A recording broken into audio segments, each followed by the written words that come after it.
أعوذ بالله من الشيطان الرجيم. بسم الله الرحمن الرحيم. ومن خلق السماوات والأرض وما بث فيهما من دابة وهو على جمعهم إذا يشاء قدير. وما أصابكم من مصيبة فبما كسبت أيديكم ويعفو عن كثير. وما أنتم بمعجزين في الأرض وما لكم من دون الله من ولي ولا نصير. صدق الله المولانا العظيم. وقال الله تعالى في شان حبيبه آمرا ومخبرا: إن الله وملائكته يصلون على النبي يا أيها الذين آمنوا صلوا عليه وسلموا تسليما. اللهم صل على محمد وعلى آل محمد كما صليت على إبراهيم وعلى آل إبراهيم إنك حميد مجيد. بلغ العلا بكماله كشف الدجى بجماله حسنت جميع خصاله صلوا عليه وآله. ہونا یہ پھول تو بلبل کا ترنم بھی نہ ہو، چمن دہر میں کلیوں کا تبسم بھی نہ ہو. بلغ العلا بکمالہ كشف الدجى بجماله حسنت جميع خصاله صلوا عليه وآله. الحمد لله ثم الحمد لله وأما بعد. কক্সবাজার জেলার নয়ন অভিরাম সুন্দর উপজেলা উখিয়া, সেই উখিয়ার ৪ নং রাজাপালং ইউনিয়নের অন্তর্গত হাজিরপাড়া সিরাত কমিটির উদ্যোগে আয়োজিত মরহুম হযরত মাওলানা জুবাইর আহমদ সাহেব রাহিমাহুল্লাহু তাআলা নওয়ারাল্লাহু মারকাদাহু ওয়া জাআলাল জান্নাতা মাসওয়াহু তার ইসালে সওয়াব উপলক্ষে হিফজুল কোরআন প্রতিযোগিতা ও ৩১তম বাৎসরিক সিরাতুন নবী সাল্লাল্লাহু আলাইহি ওয়াসাল্লাম মাহফিল এই আজিম ও শান সিরাতুন নবী সাল্লাল্লাহু আলাইহি ওয়াসাল্লাম মাহফিলের আজকের প্রথম দিবসের মান্যবর সভাপতি জনাব হযরত মাওলানা হাফেজ নুরুল জলিল আনসারী সাহেব, আজকের মাহফিলের সম্মানিত অতিথিবৃন্দ, এর মধ্যে উল্লেখযোগ্য জনাব অধ্যক্ষ হামিদুল হক চৌধুরী সাহেব, চেয়ারম্যান উখিয়া উপজেলা পরিষদ, জনাব অধ্যাপক নুরুল আমিন শিকদার ভুট্টো, জনাব মকবুল হোসাইন মিথুন, জনাব আলহাজ কবির আহমদ মাহমুদুল হক বাবুল সহ অন্যান্য সম্মানিত সম্ভ্রান্ত অতিথিবৃন্দ, মাহফিল উপস্থিত মুআজ্জাজ মুহতারাম ওয়াজিবুল ইহতিরাম হাজারাত উলামায়ে কেরাম, আইম্মাতুল মাসাজিদ। আজকের মাহফিলের সবথেকে বড় আকর্ষণ আপনারা শ্রোতা মণ্ডলী, দিনদার ইমানদার পরহেজগার মুসল্লিরা, তারুণ্যের উচ্ছ্বাস উদ্দীপনায় ভরপুর, অন্যায় এবং অসত্যের বিরুদ্ধে প্রতিবাদী কণ্ঠ ছাত্র বন্ধুরা, কিশোর তরুণ যুবকেরা, পর্দার আড়ালের সম্মানিতা মা ও বোনেরা, সর্বস্তরের সকল জনতা, আমি আমার হৃদয় থেকে সকলকে শ্রেণী মোতাবেক শ্রদ্ধা, ভালোবাসা ও স্নেহ জ্ঞাপন করছি। আসুন এই বিশ্বব্যাপী করোনা দুর্যোগের মধ্যে যে আল্লাহ তাআলা আমাদিগকে এই দ্বীনি মাহফিলে আসার, বসার, আলোচনা করা অথবা আলোচনা শোনার সৌভাগ্য দান করলেন, আমরা সে মুনিবের দরবারে সেজদায় অবনত হয়ে শুকরিয়া আদায় পড়ছি আলহামদুলিল্লাহ। ইকোটা কমায় দেওয়ার জন্য বলেন, ইকো অফ। সম্মানিত উপস্থিতি, ঘড়ির কাঁটা অনেক দূর চলে গিয়েছে। আমাকে ধারণা দেওয়া হয়েছিল রাত 9:30 দেওয়া হবে। আমার অন্য একটা প্রোগ্রাম ছিল, আমি দেখলাম কক্সবাজার একটু ঝামেলা হয়েছে, কোথায় কোনো পলিটিক্যাল বা অন্য কিছু হবে, রাস্তায় গাড়ি ব্লক ছিল, অনেক কষ্ট করে গাড়ি রেখে বিকল্প ব্যবস্থায় আমি কষ্ট করে এসেছি যথাসময়। একটা ধারণা ছিল যে মোটামুটি একটা আলোচনা কিভাবে কোন পর্যন্ত নেওয়া যায়। যেহেতু অলরেডি রাত 10:30 বেজে গিয়েছে, আলোচনা খুব লম্বা করা যাবে না। বিশ্বব্যাপী করোনা দুর্যোগ চলছে। এই বালা মুসিবত পৃথিবীতে কেন আসে, কিভাবে পতিত হয়, কোরআনুল কারীমের ব্যাপারে কোনো বক্তব্য আছে কিনা, এই প্যান্ডামিক পিরিয়ডে, এই ডিজাস্টার পিরিয়ডে আমি সে বিষয়ে আপনাদেরকে একটা ধারণা কোরআনুল কারীম থেকে দিতে চাই। আসলে সিরাতুন নবী সাল্লাল্লাহু আলাইহি ওয়াসাল্লাম মাহফিল যদি হয়, সেখানে মূলত রাসূলুল্লাহ সাল্লাল্লাহু আলাইহি ওয়াসাল্লামের জীবন চরিত্রের উপরই কথা বলা বাঞ্ছনীয়। তার কারণ হলো, সিরাত হচ্ছে রাসূলুল্লাহ সাল্লাল্লাহু আলাইহি ওয়াসাল্লামের জীবন দর্শন, তার জন্ম থেকে মৃত্যু পর্যন্ত সকল বর্ণনা এবং তার আদর্শ, এটা সিরাতের অন্তর্ভুক্ত। যেহেতু সিরাতুন নবী মাহফিল, আমার তো আসলে সে বিষয়ে কথা বলা উচিত ছিল, কমন সেন্স তাই বলে, কিন্তু তারপরে যেহেতু বিশ্বব্যাপী একটা এই সময়টা একটা ভিন্ন রকম সময়, সেই জন্য আমরা একটু দুর্যোগ নিয়ে, আল বালা ওয়াল ওয়াবা ওয়াল মুসিবা, বিপদ, দুর্যোগ, এই প্যান্ডামিক ইত্যাদি নিয়ে আমরা একটু কথা বলবো। আমি লম্বা একটা ভূমিকা দিয়ে কথা শুরু করি। যেহেতু ঘড়ির কাঁটাটা অনেক দূর পর্যন্ত গিয়েছে, আর শীতের রাত, খুব দীর্ঘ রাত করে মাহফিল করার আমি একদম বিপক্ষে। তার কারণ হলো, ওয়াজের থেকে নামাজ বড়। সারা রাত ধরে ওয়াজ হলো, কিন্তু ফজরে নামাজ পড়া সম্ভব হলো না, সেই ওয়াজের কোনো সার্থকতা নেই। আর কক্সবাজারের এই অঞ্চলের মানুষের স্টাইল পরিবর্তন করতে হবে। রাত 2টা-2:30 পর্যন্ত ওয়াজ করা কোনো অবস্থাতেই জায়েজ নয়, এটা শরীয়তের খেলাফ একটা কাজ। যদিও মাহফিল যায় সর্বোচ্চ 11টার মধ্যেই মাহফিল শেষ হয়ে যাওয়া বাঞ্ছনীয়, এটা আমি মনে করি। এটা আমার আইডিওলজি, এটা আমার পরামর্শ এবং এটা আমার আদর্শ।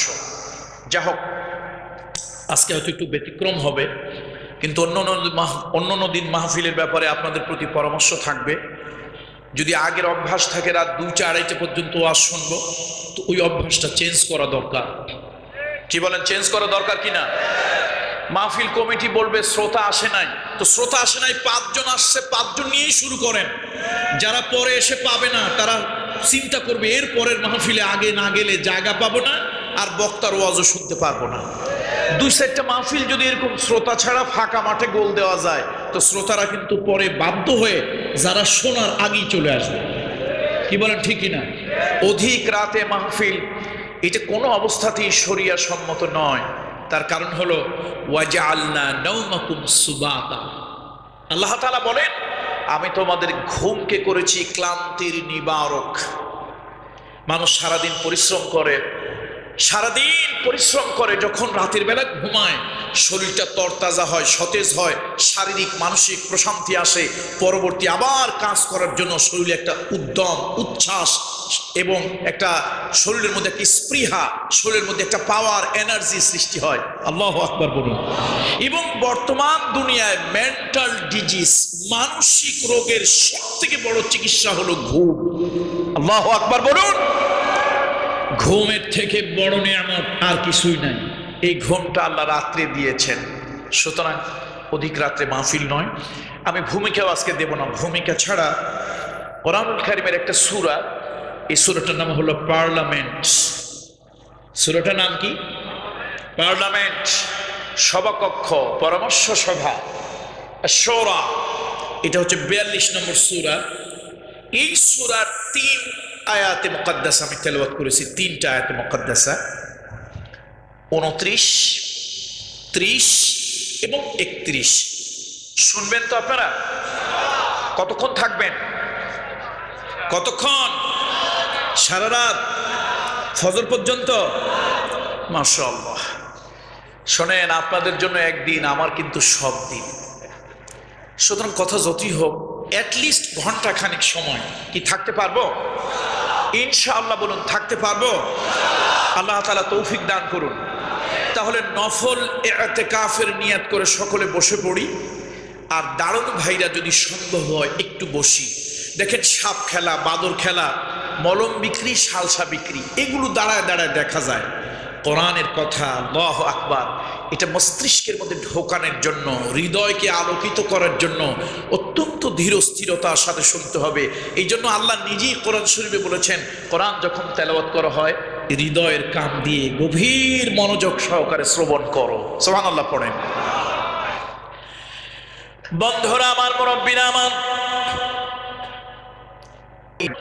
আল্লাহ তাআলা যুগে যুগে নবী রাসূলদেরকে আল্লাহ তাআলা পাঠিয়েছেন, আর তাদের উপরে আল্লাহ তাআলা অবতীর্ণ করেছেন আসমানি কিতাব।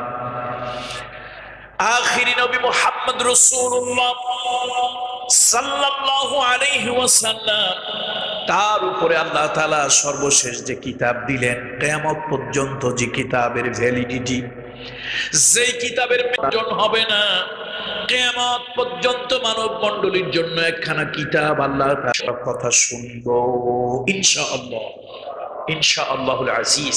সম্মানিত উপস্থিতি, কোরআনুল কারীমের মন গড়া তাফসীর এটা ইসলামী শরীয়তে জায়েজ নয়। কেউ যদি কোরআনুল কারীমের মন গড়া তাফসীর করে, সে যেন তার ঠিকানাকে আল্লাহর জাহান্নাম বানিয়ে নেয়। বলুন নাউযুবিল্লাহ। কোরআনুল কারীমের তাফসীর করতে হবে। তাফসীর মানে ব্যাখ্যা।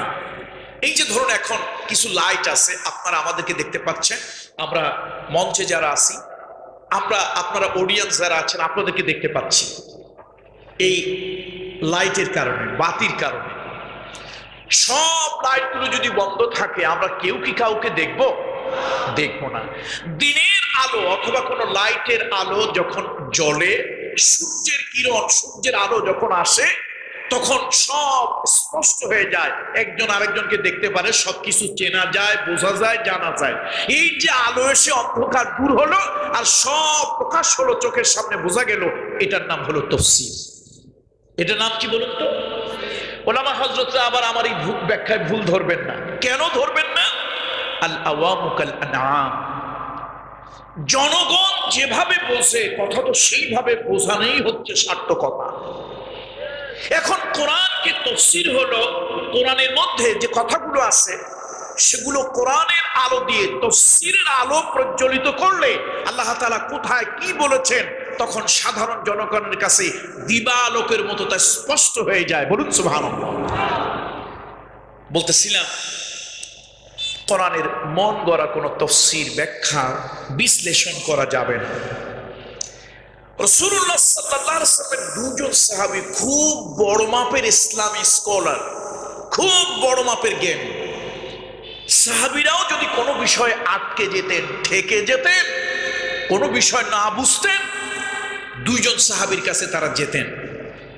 একজন হলেন আব্দুল্লাহ ইবনে আব্বাস রাদিয়াল্লাহু তাআলা আনহুমা, আরেকজন হলেন আব্দুল্লাহ ইবনে মাসউদ রাদিয়াল্লাহু তাআলা আনহু। কয়জন? এই দুজন খুব বড় মাপের ইসলামিক স্কলার, খুব বড় মাপের জ্ঞানী, বড় মাপের আলেম।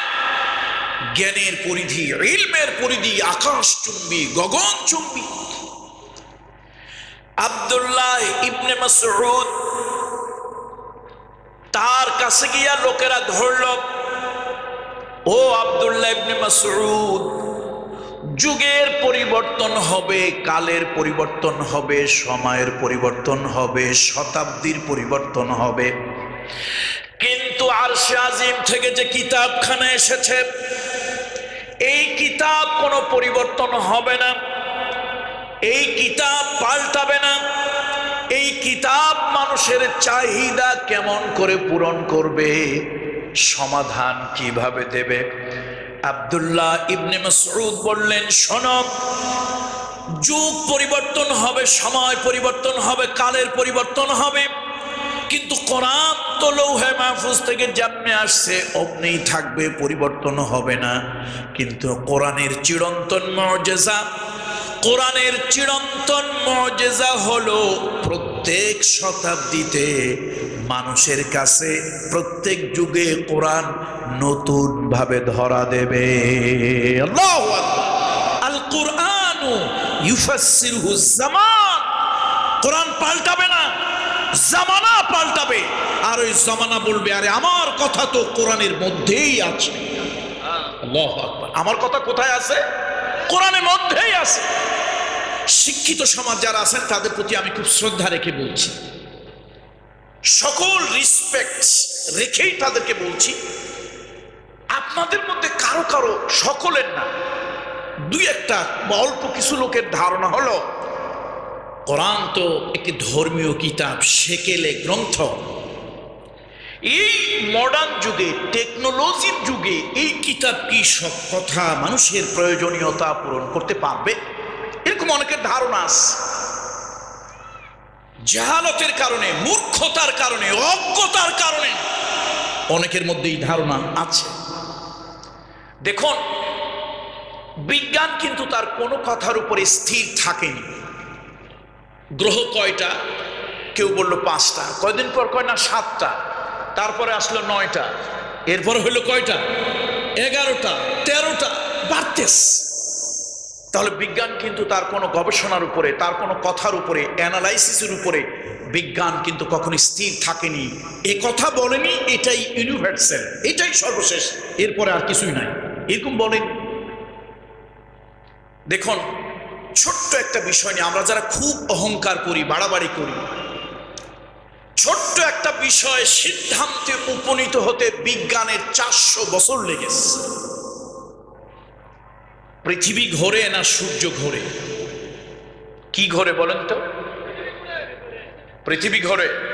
আচ্ছা, এই কথাটা পৃথিবীতে প্রথম মানুষ জানার জন্য প্রশ্ন করেছিল টমেলিকে। স্যার, আপনি অনেক বড় জ্ঞানী, গবেষক, চিন্তাবিদ, আপনি একটু বলুন তো সূর্য কি ঘুরতেছে না পৃথিবী ঘুরতেছে? তিনি অনেক চিন্তা ভাবনা করে বললেন, ঘোরে আমার মাথা, ঘোরে আমার মাথা, আমি ডিটারমাইন্ড হতে পারছি না ঘোরে কি। এরপরে এলো টমেলির পরে গ্যালিলিও এলো। গ্যালিলিওকে বলা হলো আপনি বলুন। তিনিও কোনো জাতিকে সঠিক নির্দেশনা বা একটা ক্লিয়ার কনসেপ্ট, স্বচ্ছ ধারণা দিতে পারেননি। এরপর এলো কপারনিকাস। কপারনিকাস অনেক চিন্তা গবেষণা করে অ্যানালাইসিস করে বলল এইটা ঘোরে। কিন্তু সমস্যা হলো এই ঘোরাঘুরির থিওরি যখন তিনি আবিষ্কার করলেন, এটা বাইবেলের উল্টা হলো।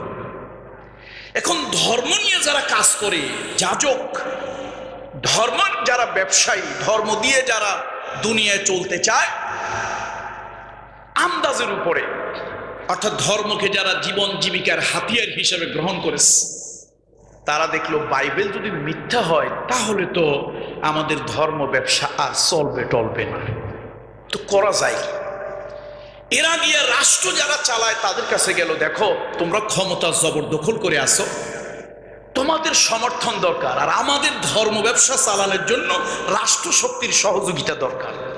পৃথিবীতে হাজার বছরের ইতিহাস, দুইটা শক্তির সাথে দুইটা শক্তির গায়ে গায়ে সখ্যতা সম্পর্ক, একটা হলো ক্ষমতা জবরদখলকারী, আর একটা হলো ধর্ম ব্যবসায়ী।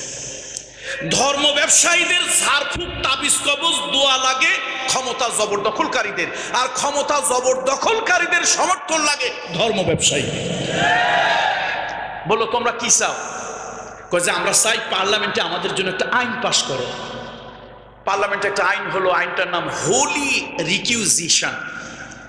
আমি একটা কথা নিজের থেকে বানিয়ে মন গড়া তথ্যহীন কথা বলছি না। এই হোলি রিকিউজিশন আইন হলো ওই যে কপারনিকাসের থিওরি ঘোরে কি, এই থিওরি বাজেয়াপ্ত করা হলো এবং কপারনিকাসকে এই হাতের মধ্যে প্যারা গেড়ে বড় বড় শহর দিয়ে ঘোরানো হলো, পিটানো হলো, তুমি বলো তোমার থিওরি ভুল। বেচারা মাইর খাইয়া, আমাদের গোপালগঞ্জ, মাদারীপুর, ফরিদপুর, আমাদের অঞ্চলে একটা আঞ্চলিক কথা আছে, মাইরের ভূতেও ডরায়। আপনাদের এলাকায় কথা আছে নাকি? এই মাইর খাইয়া বেচারা কয় ভাই আমি যা আবিষ্কার করছি এটা ভুল, এটা মিথ্যা, অসংলগ্ন। আল্লাহ আল্লাহ আল্লাহ, যা হোক অনেক লম্বা কথা, অত দূরে যাব না। এরপরে এলো স্যার আইজ্যাক নিউটন। স্যারের প্রতি হাজার শ্রদ্ধা, স্যালিউট, স্যালিউট স্যারকে। স্যার আইজ্যাক নিউটন এলো, স্যারকে জিজ্ঞেস করা হলো, স্যার টমেলি থেকে, গ্যালিলিও থেকে, কপারনিকাস থেকে শুরু করে আমরা শুধু ঘোরাঘুরির মধ্যে আছি, ঘোরে কি? অনেক চিন্তা ভাবনা করে তিনি ডিটারমাইন্ড হলেন, স্থির হলেন, শোনো আসলে শুধু পৃথিবী ঘোরে না, আসলে শুধু সূর্য ঘোরে না, মহাশূন্যে গ্রহ, নক্ষত্র, মিল্কি ওয়ে, গ্যালাক্সি যা আছে সব ঘোরে। যা আছে, আপনারা কি আমার কথা বাংলা ভাষা বুঝতে পারছেন না? যা আছে সব ঘোরে। আমরা বললাম এই 400 বছর ধরে আপনারা শুধু ঘোরাঘুরির মধ্যে আছেন।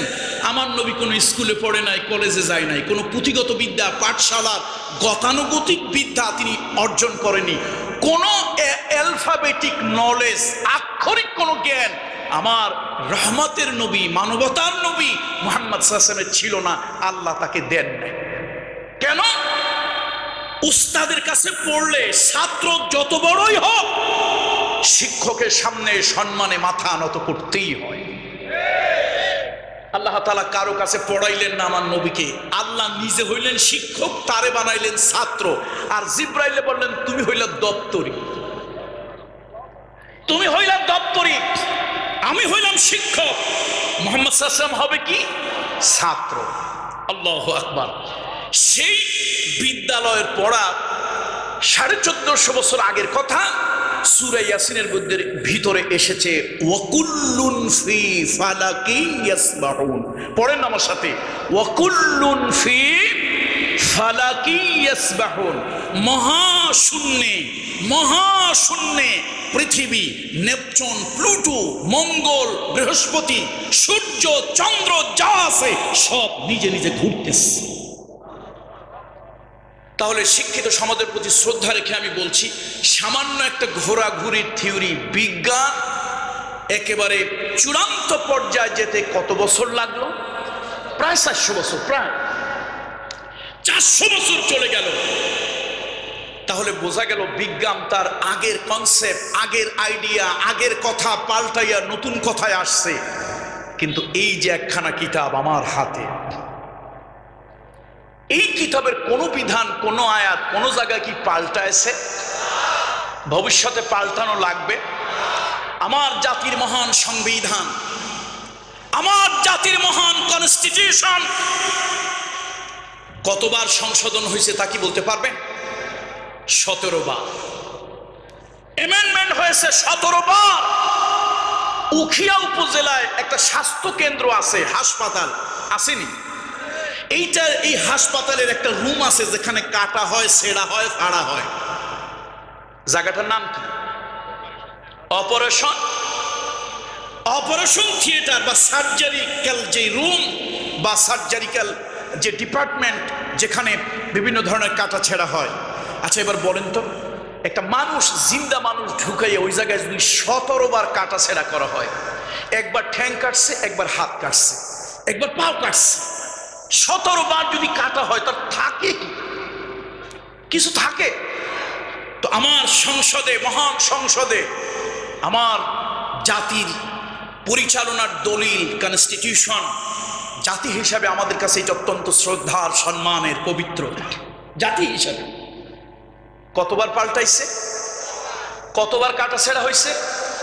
কতবার অপারেশন হয়েছে? মানব মণ্ডলীর জন্য যেটা, এটা কয়বার হয়েছে? আল্লাহু আকবার বলবেন না? এবার আসেন, আব্দুল্লাহ ইবনে মাসউদের কথা কি মনে আছে না ভুলে গেছেন? আব্দুল্লাহ ইবনে মাসউদ বললেন, শোনো,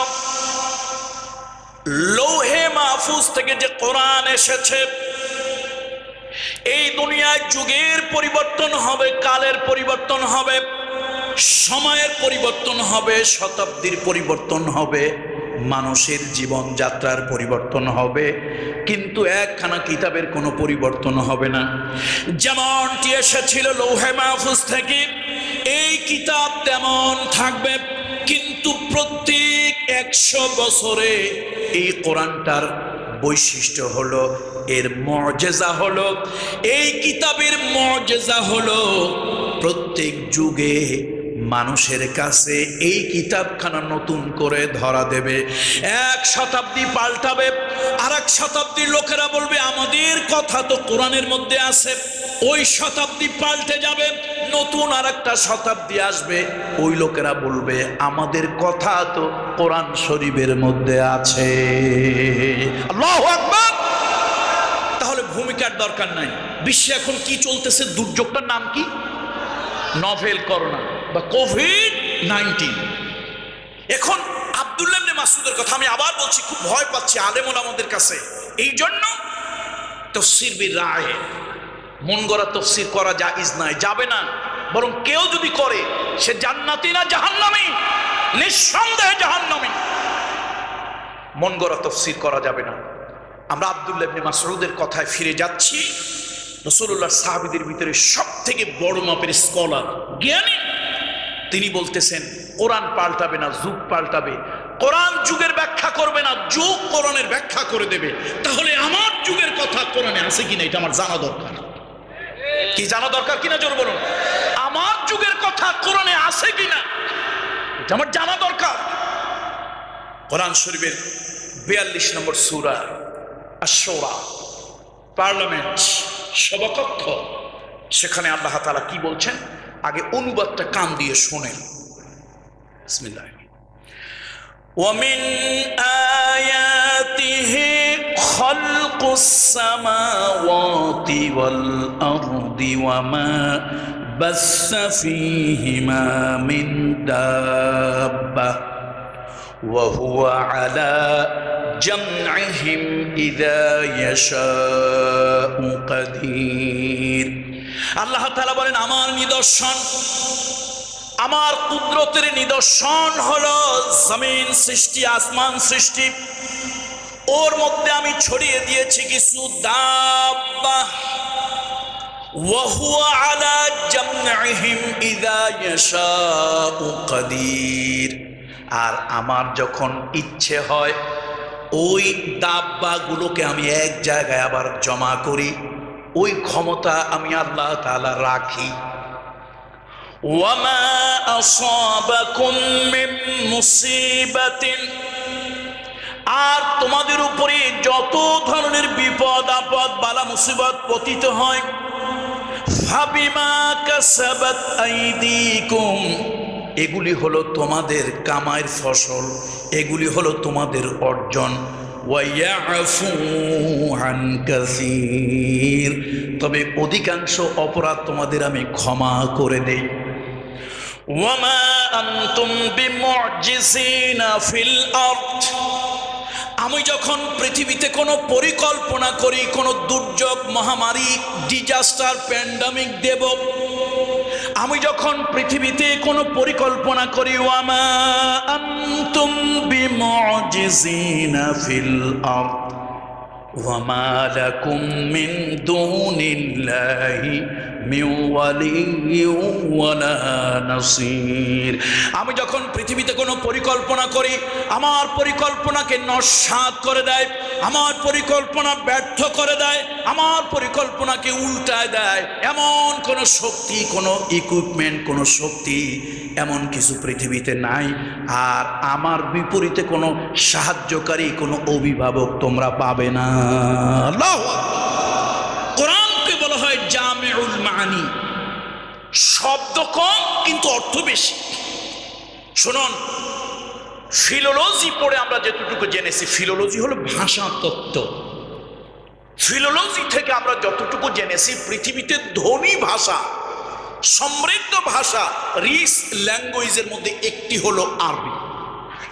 এখন আমাদের কিছু সাধারণ ভাইরা বলতে পারেন, হুজুর ভাষার কি ব্যাংকে অ্যাকাউন্ট আছে, টাকা আছে, ধন সম্পদ আছে, বাড়ি গাড়ি আছে, তো ভাষা আবার ধনী হয় কেমনে?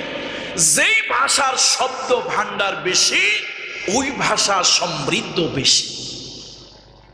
আপনারা শুনে অবাক হবেন, শুনে অবাক হবেন, পৃথিবীতে একটি মাত্র ভাষা, কোরআনের ভাষা, জান্নাতের ভাষা, হাদিসের ভাষা, রহমতের নবীর ভাষা, আদমের ভাষা, যে ভাষা জান্নাতের ভাষা, যে ভাষা কবরের ভাষা, সেই আরবি ভাষা পৃথিবীতে এমন একটা ল্যাঙ্গুয়েজ যার একটি শব্দের 200, 250, 500 পর্যন্ত প্রতিশব্দ আছে। আপনারা কি আমার কথা শুনতে পাচ্ছেন? 500 পর্যন্ত প্রতিশব্দ আছে। এই জন্য হক্কানি উলামায়ে কেরাম কোরআনের একটা ছোট্ট আয়াত পড়ে দিনের পরে দিন, মাসের পরে মাস, বছরের পরে বছরও যদি ব্যাখ্যা বিশ্লেষণ করতে থাকেন, তারপরেও শেষ হবে না। আল্লাহ তাআলা বলেন, قُلْ لَوْ كَانَ الْبَحْرُ مِدَادًا لِكَلِمَاتِ رَبِّي لَنَفِدَ الْبَحْرُ قَبْلَ أَنْ تَنْفَدَ كَلِمَاتُ رَبِّي وَلَوْ جِئْنَا বিমিসলিহি মাদাদা। শোনো, সমুদ্রের পানি দিয়ে যদি তোমরা কালি বানাও, গাছপালা বৃক্ষ তরুলতা কেটে যদি কলম বানাও, মানুষ এবং জিন সম্প্রদায় যদি লেখক হয়ে যাও, তোমার রবের বাণী হাদা কালামুল্লাহ, এই কালামুল্লাহর ব্যাখ্যা বিশ্লেষণ তাফসীর যদি করতে থাকো, সমুদ্রের পানি দিয়ে বানানো কালিগুলো ফুরিয়ে যাবে, গাছপালা তরুলতা কেটে বানানো কলমগুলি ক্ষয় হয়ে যাবে, মানুষ এবং জিনের হায়াতের জীবন ফুরিয়ে যাবে, তারপরও তোমার প্রভুর কথা লেখা শেষ হবে না। সমুদ্রে কতটুকু পানি আছে? 1 সমান পানি তো হবেই, নাকি বলেন? 1 সমান পানি সমুদ্রে হবে না? হাসতেছেন যে কি কম হবে নাকি? কতটুক হবে জানি না। এক প্রশান্ত মহাসাগরের কারেন্ট অ্যাফেয়ার্স এর ভিতরে দেখলাম, এক প্রশান্ত মহাসাগরের জলরাশির পরিধি হলো 6,16,19,000 বর্গ কিলোমিটার। যেই জায়গাটুকুনো পানি আছে প্রশান্ত মহাসাগরের, আর তার গড় গভীরতা হলো 14,000 ফিটের ঊর্ধ্বে। আল্লাহু আকবার বলুন। আল্লাহ তাআলা বলছেন, এগুলো যদি ডবল করো, আর্টিফিশিয়াল, কাল্পনিক, রূপক, আরো যদি সমুদ্র বানাও, তারপরেও কিন্তু শেষ হবে না। আমি অত্যন্ত বিনয়ের সাথে একটা কথা বলি, অসম্মান না, সম্মান করে, শ্রদ্ধা করে। এটা রাসূলুল্লাহর একটা সুন্নাত, রাসূলুল্লাহর শিক্ষা। সম্মানী লোকদেরকে সম্মান দাও।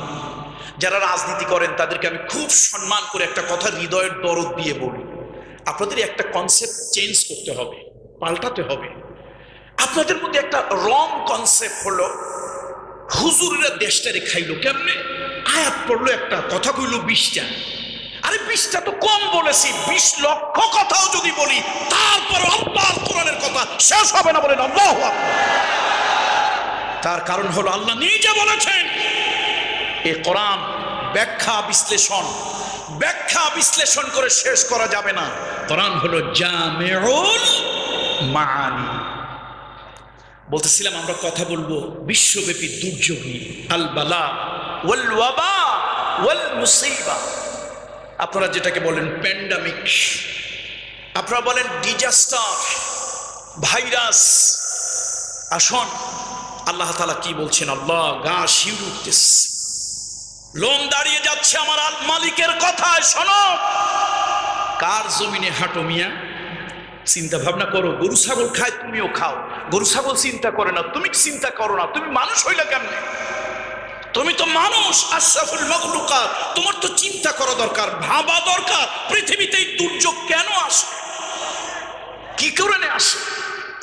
আমি আবার অত্যন্ত সম্মান নিয়ে আপনাদেরকে বলতেছি, আমি কিন্তু মাইক সামনে পেয়েছি বলে নিজেকে পণ্ডিত ভাবতেছি, পাণ্ডিত্য জাহির করব তা নয়। যে বিষয় আমার জ্ঞান নাই, আমি সে বিষয়ে কথা বলাকে এটা কি বলবো, যে এটা একটা অসংলগ্নতা মনে করি। কেউ বলে এই করোনা এটা চীনের ষড়যন্ত্র। চীন গোটা পৃথিবীতে অর্থনৈতিক যে লেনদেন হচ্ছে, টাকা কিন্তু এক জায়গায় থাকলে কাজ হয় না, টাকা ঘুরতে হবে। এর পকেট থেকে ওর পকেটে, এর অ্যাকাউন্ট থেকে ওর অ্যাকাউন্টে, ওর দোকান থেকে তার দোকানে, টাকা শুধু ঘোরে। ফিনান্সিয়াল করসপন্ডেন্স, এই যে অর্থনৈতিক লেনদেন, চালিকা ঘোরাঘুরি, এটা বন্ধ করে দেওয়ার জন্য একটা কনস্পিরেসি, একটা ষড়যন্ত্র করে চীন এই ভাইরাসটাকে ছেড়েছে। আমি আবার বলছি, আমি জ্ঞানী নই, ওরকম বুদ্ধিজীবী নই, ওরকম গবেষক নই। আমি জাস্ট মার্কেটের কথা বলতেছি, এই বিষয়ে আমার কোনো জ্ঞান নাই। আমি নির্বোধের মতো এমন কথা বলবো না যেটা নিয়ে মানুষ হাস্য তামাশা করবে। আনসারি এরকম একটা বেওকুফ। 3টা কথা বাজারে প্রচলিত। একটি হলো এটা চীনের ষড়যন্ত্র, অর্থনীতিকে স্তব্ধ করে দিয়ে গোটা পৃথিবীকে একটা কঠিন সিচুয়েশনে ফেলে দেওয়ার জন্য। আর একটা কেউ বলতেছে না, আসলে পৃথিবীর মানুষ অস্ত্র তৈরি করতে করতে শেষ পর্যন্ত তারা মারণাস্ত্র, রাসায়নিক অস্ত্র করেছে, মিসাইল, ক্ষেপণাস্ত্র করেছে। এতেও মানুষের পেট ভরে নাই, প্রাণ ভরে নাই। সে মানুষ হত্যার জন্য আরো অস্ত্র চায়, জীবাণু অস্ত্র তৈরি করার জন্য। বিশ্বের বড় বড় সন্ত্রাসী দেশগুলো গোপনে গোপনে ল্যাবরেটরিতে কিছু জীবাণু তারা লালন পালন করছিল জীবাণু অস্ত্র করার জন্য। যেমনটি জাপানের হিরোশিমা নাগাসাকিতে একটা বোম্বিং হলো, 100 বছর পর্যন্ত তার তেজস্ক্রিয়া ছিল, ওটা রাসায়নিক। এখন পৃথিবীর মানুষ কত হিংস্র জানোয়ার হয়েছে, উপর দিয়ে ভদ্রলোকের ভেষ, ভিতরে পশুর থেকেও খারাপ। মানুষ হত্যার জন্য পৃথিবীতে মানুষ যত টাকা ব্যয় করেছে, এর 1000 ভাগের 1 ভাগ টাকাও যদি মানুষের কল্যাণে, মানবতার কল্যাণে, ইনসানিয়তের কল্যাণে যদি ব্যবহার করত, পৃথিবীটা জান্নাতে রূপান্তরিত হয়ে যেত। মানুষ হত্যার জন্য মানুষ যত টাকা খরচ করেছে,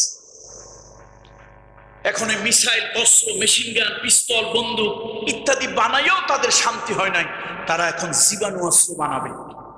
কেউ কেউ বলে যে চীন ল্যাবরেটরিতে এরকম কিছু জীবাণু লালন পালন করছিল, অসাবধানতা বশত লিক আউট হয়েছে, এটা কোনোভাবে বাতাসে ছড়িয়ে গিয়েছে এবং সেখান থেকে পৃথিবী আক্রান্ত হয়েছে।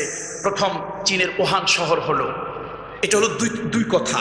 তৃতীয় কারো যারা একেবারে একটু সহজ সরল, অত কিছু বোঝে ঠোঝে না, তাদের পাইকারি কথা হলো এটা খোদার একটা গজব। এখন মার্কেটের কথা চালু কয়টা? 3টা কথা। ভাই আমি তো অত বুদ্ধিমান না, জ্ঞানী না, বুদ্ধিজীবী না। যে কথা, সেই বিষয়ে আমার গবেষণা নাই, ওরকম কোনো কথা আমি বলবো না যাতে হাসার বিষয় হয়। আমার প্রশ্ন হচ্ছে, এক জায়গায় দেখেন তো আপনারা আমার সাথে একমত হন কিনা, এটা চীন ষড়যন্ত্র করে ছাড়ুক গোটা পৃথিবীর অর্থনীতিকে স্তব্ধ করে দেওয়ার জন্য, গোটা পৃথিবীকে স্টপ করে দেওয়ার জন্য চীন ষড়যন্ত্র করে ছাড়ুক, অথবা তার অসাবধানতায় ছড়িয়ে যাক, যেভাবেই হোক চীন এই ভাইরাস জন্ম দিয়েছে তা কিন্তু নয়। আপনারা কি আমার কথা বুঝতে পারতেছেন? ভাইরাসটাকে সে লালন পালন করে শক্তিশালী করেছে, কিন্তু সেই ভাইরাস সৃষ্টি করেছে তা না। আরে ভাইরাস কেমনে মানুষ বানাবে? মানুষ একটা চুল, গোটা পৃথিবীর বিজ্ঞান ও বিজ্ঞানীরা একত্রিত হয়ে একটা চুল পর্যন্ত বানাতে পারবে? সম্ভব নয়, কারো পক্ষে সম্ভব নয়। এখন চীন যদি লালন পালন করেও, চীন যদি ষড়যন্ত্র করে ছাড়েও, এটা চীনের বানানো না, সে শুধু আল্লাহর ভাইরাস কি করেছে? লালন পালন করে শক্তিশালী করেছে। মূলত বানিয়েছেন কে? স্রষ্টা, ক্রিয়েটর। এখন আল্লাহ কি বলতেছেন দেখেন, আল্লাহু আকবার। সে আব্দুল্লাহ ইবনে মাসউদের কথা শোনো, কোরআন তো পাল্টাবে না, যেমনটি আসছিল তেমনই থাকবে। কিন্তু কোরআনের মুজিজা হলো প্রত্যেক যুগ বলবে আরে আমার কথা কোরআনে আছে, আবার আর এক যুগ আসবে যারা বলবে আমার কথা কোরআনে আছে, আর একটা শতাব্দী আসবে ওই শতাব্দী বলবে আরে আমার কথা তো কোরআন শরীফের ভিতরে আছে। এখন আমরা আসেন, ওয়ামিন আয়াতিহি খালকুস সামাওয়াতি ওয়াল আরদ, আল্লাহ বলেন আমি যে আছি, আমার কুদরত নিদর্শন হলো আসমান এবং জমিনের সৃষ্টি। আল্লাহ কি আছেন? সবাই বলেন তো আছে। দেখছেন তো? দেখেন নাই, কেমনে বিশ্বাস করলেন? কেমনে বুঝলেন আল্লাহ আছে? কথা নাই, মুসলমানের জবান দিয়ে কথা বের হবে না। আরে আল্লাহ আছে, দেখছেননি তো কেমনে বুঝলেন আল্লাহ আছে? খালি আছে এরকম পাইকারি কথা বললে তো কাজ হবে না, প্রমাণ দেন। আল্লাহু আকবার, আল্লাহ আছে। আল্লাহ তাআলা আছেন। আল্লাহ বলেন শোনো আমি আছি। আমি আল্লাহকে কেমনে বুঝবা, কেমনে চিনবা, কেমনে ধরবা? আমার সৃষ্টির দিকে তাকাও, সৃষ্টির নৈপুণ্যতার দিকে তাকাও, সৃষ্টির সৌন্দর্যের দিকে তাকাও, সৃষ্টির বৈশিষ্ট্যের দিকে তাকাও। তোমার জ্ঞান, তোমার বিবেক, তোমার চোখ বলে দেবে নিশ্চয় এর পিছনে একজন মহান স্রষ্টা আছে। বন্ধুরা আমার, একটু চিন্তা করেন, আপনি যদি ফুলের দিকে তাকান, গোলাপ, চামেলি, জুঁই, জবা, বেলি, রজনীগন্ধা, এক একটা ফুল এক এক রকম, এক একটা ফুলের সৌন্দর্য এক এক রকম। এক একটা ফুল যদি নাকের কাছে নেই, ঘ্রাণটা, গন্ধটা এক এক রকম। তাহলে কোনো পরিকল্পনা ছাড়া ইভলিউশন পদ্ধতি এমনি এমনি যদি এই ফুল তৈরি হতো, সব ফুল দেখতে একরকম হতো, সব ফুলের ঘ্রাণ একরকম হতো, এই যে সৌন্দর্যে বৈচিত্র্যতা, ঘ্রাণের মধ্যে পার্থক্য, নিশ্চয় এর পিছনে একজন পরিকল্পনাকারী আছে, নাকি নাই? এবার আসেন, আম, জাম, কাঁঠাল, লিচু, নাশপাতি, আঙ্গুর, বেদানা, পেয়ারা, পেঁপে, নাকির কাছে যদি নেই, ঘ্রাণ এক এক রকম, নাকি সবটার ঘ্রাণ একরকম? এক একটার এক এক রকম। আবার যদি জিহ্বায় যদি দেন, এক একটার স্বাদ এক এক রকম। তাহলে বোঝা গেল এই ফলগুলি এমনি এমনি হয় নাই, এর পিছনে একজন মহান স্রষ্টা আছে। আল্লাহ তাআলা বলেন আমি যে আছি, আমার কুদরতি সৃষ্টির দিকে যদি তাকাও, তাহলে তোমরা বুঝতে পারবে আমি আল্লাহ আছি। তোমার সৃষ্টি যদি হয় এত সুন্দর, না জানি তাহলে তুমি কত সুন্দর। সৃষ্টির দিকে তাকাও, এত সুন্দর করে আল্লাহ তাআলা পৃথিবী সৃষ্টি করেছেন, এত সুন্দর আল্লাহ তাআলা আসমান সৃষ্টি করেছেন, এত বৈচিত্র্যময় করে পৃথিবী সৃষ্টি করেছেন, নিশ্চয় এর পিছনে একজন স্রষ্টা আছে। কিন্তু আমার দেশের কিছু নাস্তিক আছে যারা বলে স্রষ্টারে তো দেখি না, যা দেখি না তা বিশ্বাস করি না। আমি বলি বেটা তোর সাহস তো কম না, তুই যে আল্লাহরে দেখবি, দেখার মতো তোর ভিতরে আছে কি? আরে তুই তো পায়খানা করে ঠিক মতো পানি খরচ করিস না, প্রস্রাব করে ঠিক মতো পানি নিস না, প্যান্টের বুতামটা খুলে সেখানে সেখানে ব্রাশ ফায়ার মারিস, ধোয়া নাই মোছা নাই, ওই অবস্থায় তুই হাঁটিস, তোর মতো খাটাস, কেমনে তুই আল্লাহরে দেখবি? পয়গম্বর মুসা আলাইহিস সালাম তুর পাহাড়ে উঠছে, তুর পাহাড়ে উঠছে। কত কষ্ট আমি একবার উঠে টের পাইছি। আল্লাহ, আমার জীবনে দুই জায়গায় গিয়ে আমি বেশি ভয় পাইছি। একবার গেছিলাম কাশ্মীরে। তো কাশ্মীর যে এত কঠিন জায়গা, খাসার মধ্যে মানুষ বন্দী, তা তো জানতাম না। দুনিয়ার কত জনপদে গেছি, যাওয়ার পর তো বাহিনী দিয়ে এত নিয়ন্ত্রিত, খাসার পাখিটাকেও মানুষ অক্ত মতো খাবার দেয়, পানি দেয়। কিন্তু জালিম, 1 সপ্তাহ সফর ছিল, সফর সংক্ষিপ্ত করে তাড়াতাড়ি চলে আসলাম। 3-4টা জায়গায় যা ঘুরলাম, বিশাল জায়গায়, বোধহয় 3 দিন না 4 দিন ঘুরলাম। আহা, ভূস্বর্গ, পৃথিবীতে যাকে জান্নাত বলা হয়। আর একটা জায়গায় গিয়ে আমি খুব ভয় পাইলাম। এটা হলো ইসরায়েলের বর্ডারে এই তুর পাহাড়। গেলাম তো ভাই রাত 2:30টার সময়। এর আগে যে কত কিস্সা কাহিনী, আর্মিতে চেক করে, পুলিশে চেক করে, তারপরে ওদের এই যে সীমান্ত বাহিনী চেক। উলুল আযম পয়গম্বরদের মধ্যে অন্যতম মুসা আলাইহিস সালাম, সবথেকে বেশি যার নাম কোরআনে এসেছে তিনি পয়গম্বর মুসা। তার মতো একজন মহামানব আল্লাহর দেখা পায় নাই। আর তুই পায়খানা করে পানি খরচ করিস না, প্রস্রাব করে পানি নিস না। তোর মতো বাটপার, জানোয়ার, ইতর আল্লাহ দেখবে, সাহসটা তো কম না? কথা ঠিক কিনা জোরে বলেন? কয় যা দেখি না, unseen is nothing, there is no God. আপনাদের কাছে আমার একটা প্রশ্ন, জাম্পার, মাফলার, সোয়েটার গায়ে দিচ্ছেন কেন? কথা বোঝেন না? গায়ে দিচ্ছেন কেন? শীত কই দেখান, শীতটা দেখান। যা দেখেন না তা বিশ্বাস করবেন কেন? শীতটা দেখান আমাকে।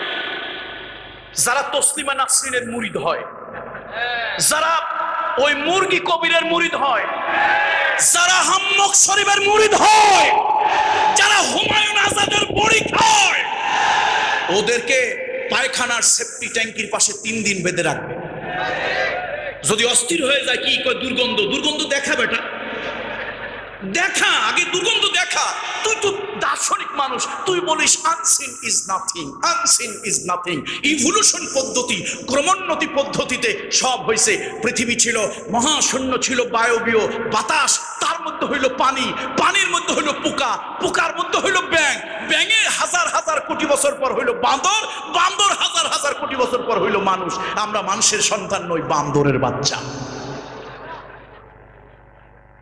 আপনারা অসন্তুষ্ট হয় না? পলিটিক্যাল লোক যারা আছেন, আবার তাদেরকে বিনয়, আমরা পিসাব তো, আমাদেরকে পলিটিক্যাল লোকেরা ভালোবাসে, সম্মান করে, ইজ্জত করে, আবার ভোটের আগে দোয়াও নিতে যায়।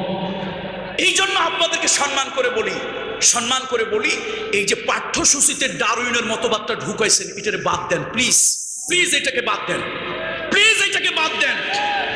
এই ডারউইনের মতবাদ আপনার সন্তানকে পড়ানো হচ্ছে, আপনি একবারও চিন্তা করেন না যদি ডারউইনের মতবাদ সঠিক হয় তাহলে আপনি তো বান্দরের অরিজিন। আপনি কেমন করে ভাবেন আমি বান্দরের সন্তান? আমি তো এমন একজন সম্মানী মানুষের সন্তান যাকে তামাম ফেরেশতারা সম্মান করে, ইজ্জত করে সিজদা করেছে।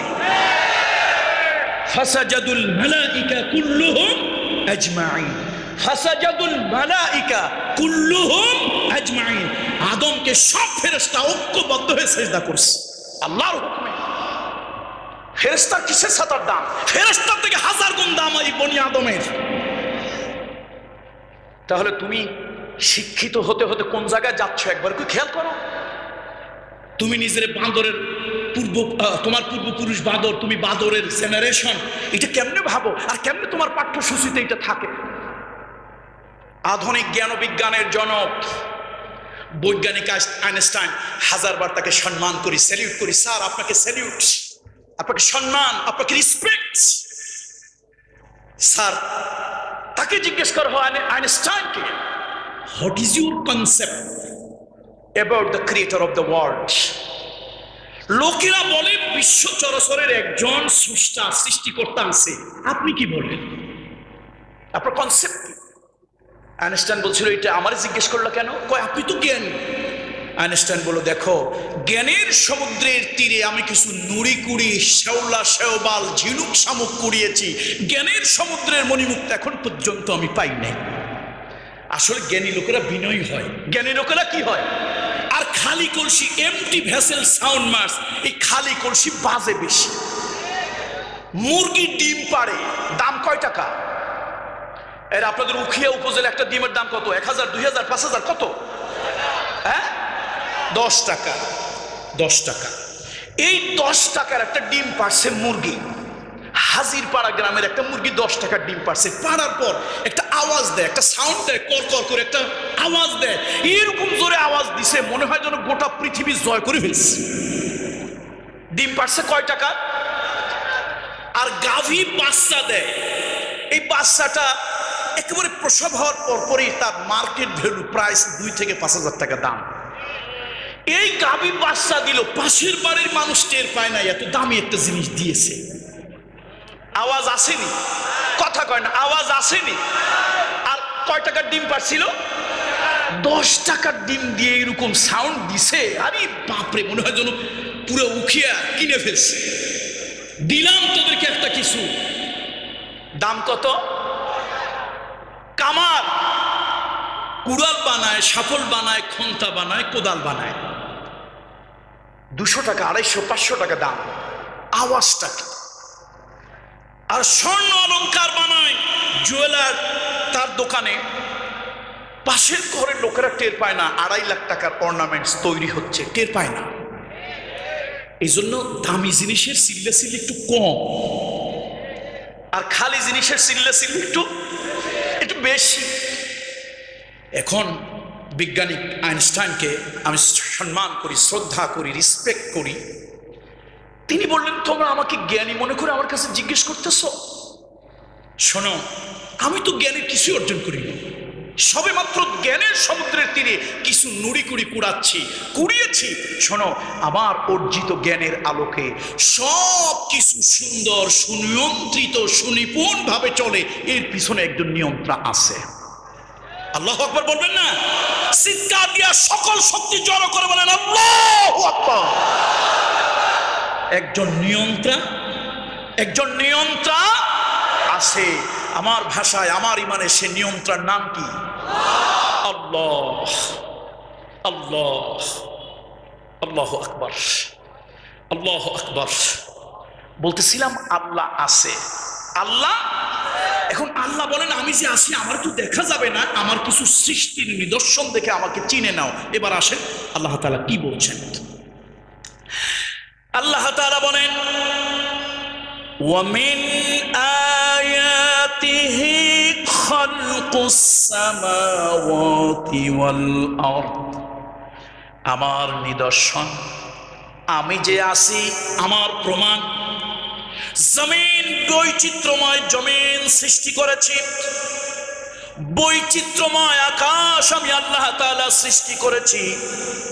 আর ওয়ামা বাসসা ফীহিমা মিন দাব্বা, আর তার মধ্যে ছড়িয়ে দিয়েছি দাব্বা। আল্লাহ, তার মধ্যে কি ছড়িয়ে দিয়েছি? সবাই বলবেন প্লিজ, কি ছড়িয়ে দিয়েছি? দাব্বা। এখন আপনারা যদি আমাকে প্রশ্ন করেন, হুজুর আমরা তো মাদ্রাসায় পড়ি নাই, তো দাব্বা কি জিনিস? এবার আসেন এই দাব্বা নিয়ে গবেষণা শুরু করলাম।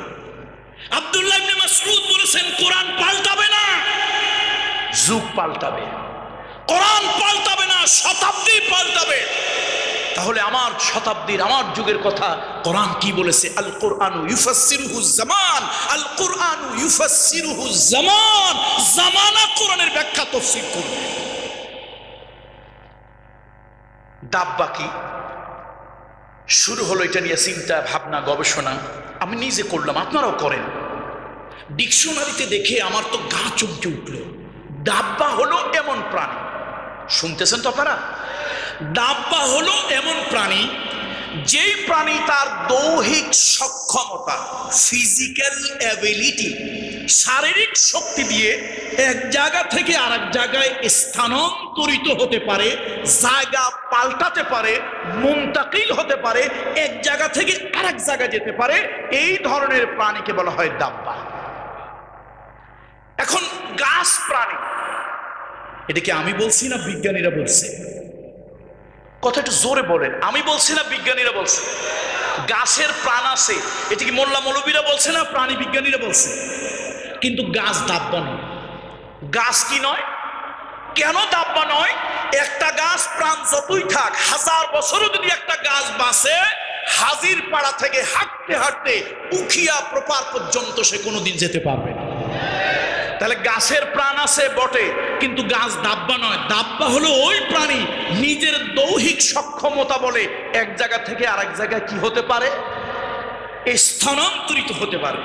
এখন আরো গুরুত্বপূর্ণ কথা, আল্লাহ তাআলা বলেন, শোনো, আমি আল্লাহ আছি, আমাকে আমার সৃষ্টির নিদর্শনের ভিতরে তালাশ করো। বৈচিত্র্যময় করে পৃথিবী বানালাম, সুন্দর তারকা খচিত করে আকাশ বানালাম, আর আমি আল্লাহ এর মধ্যে ছড়িয়ে দিলাম দাব্বা। দাব্বা এমন প্রাণী যা নিজে চলতে পারে, নিজের সক্ষমতা দিয়া এক জায়গা থেকে আরেক জায়গায় যেতে পারে। তাহলে বোঝা গেল, কিন্তু পরের কথা আল্লাহ বলছেন, ওয়াহুয়া আলা জামইহিম ইযা ইয়াশাউ কাদির। তাহলে এই যে দাব্বা ছড়িয়ে দিয়েছেন আল্লাহ তাআলা, দাব্বা ছড়িয়ে দিয়েছেন আকাশে, বাতাসে, জমিনে। আল্লাহ বলেন, আমি যখন প্রয়োজন অনুভব করি, আমি যখন প্রয়োজন মনে করি, সেগুলোকে আবার এক জায়গায় আমি জমা করি। আল্লাহু আকবার। শোনো বান্দা, শোনো বান্দা, ওয়ামা আসাবাকুম মিন মুসিবাতিন, তোমাদের উপরে যদি কোনো বালা মুসিবত আসে, তাহলে বোঝা গেল দাব্বায় বালা মুসিবত সৃষ্টি করতে পারে, না হলে মুসিবতের কথা এখানে আসবে কেন? ওয়ামা আসাবাকুম মিন মুসিবাতিন ফাবিমা কাসাবাত আইদিকুম।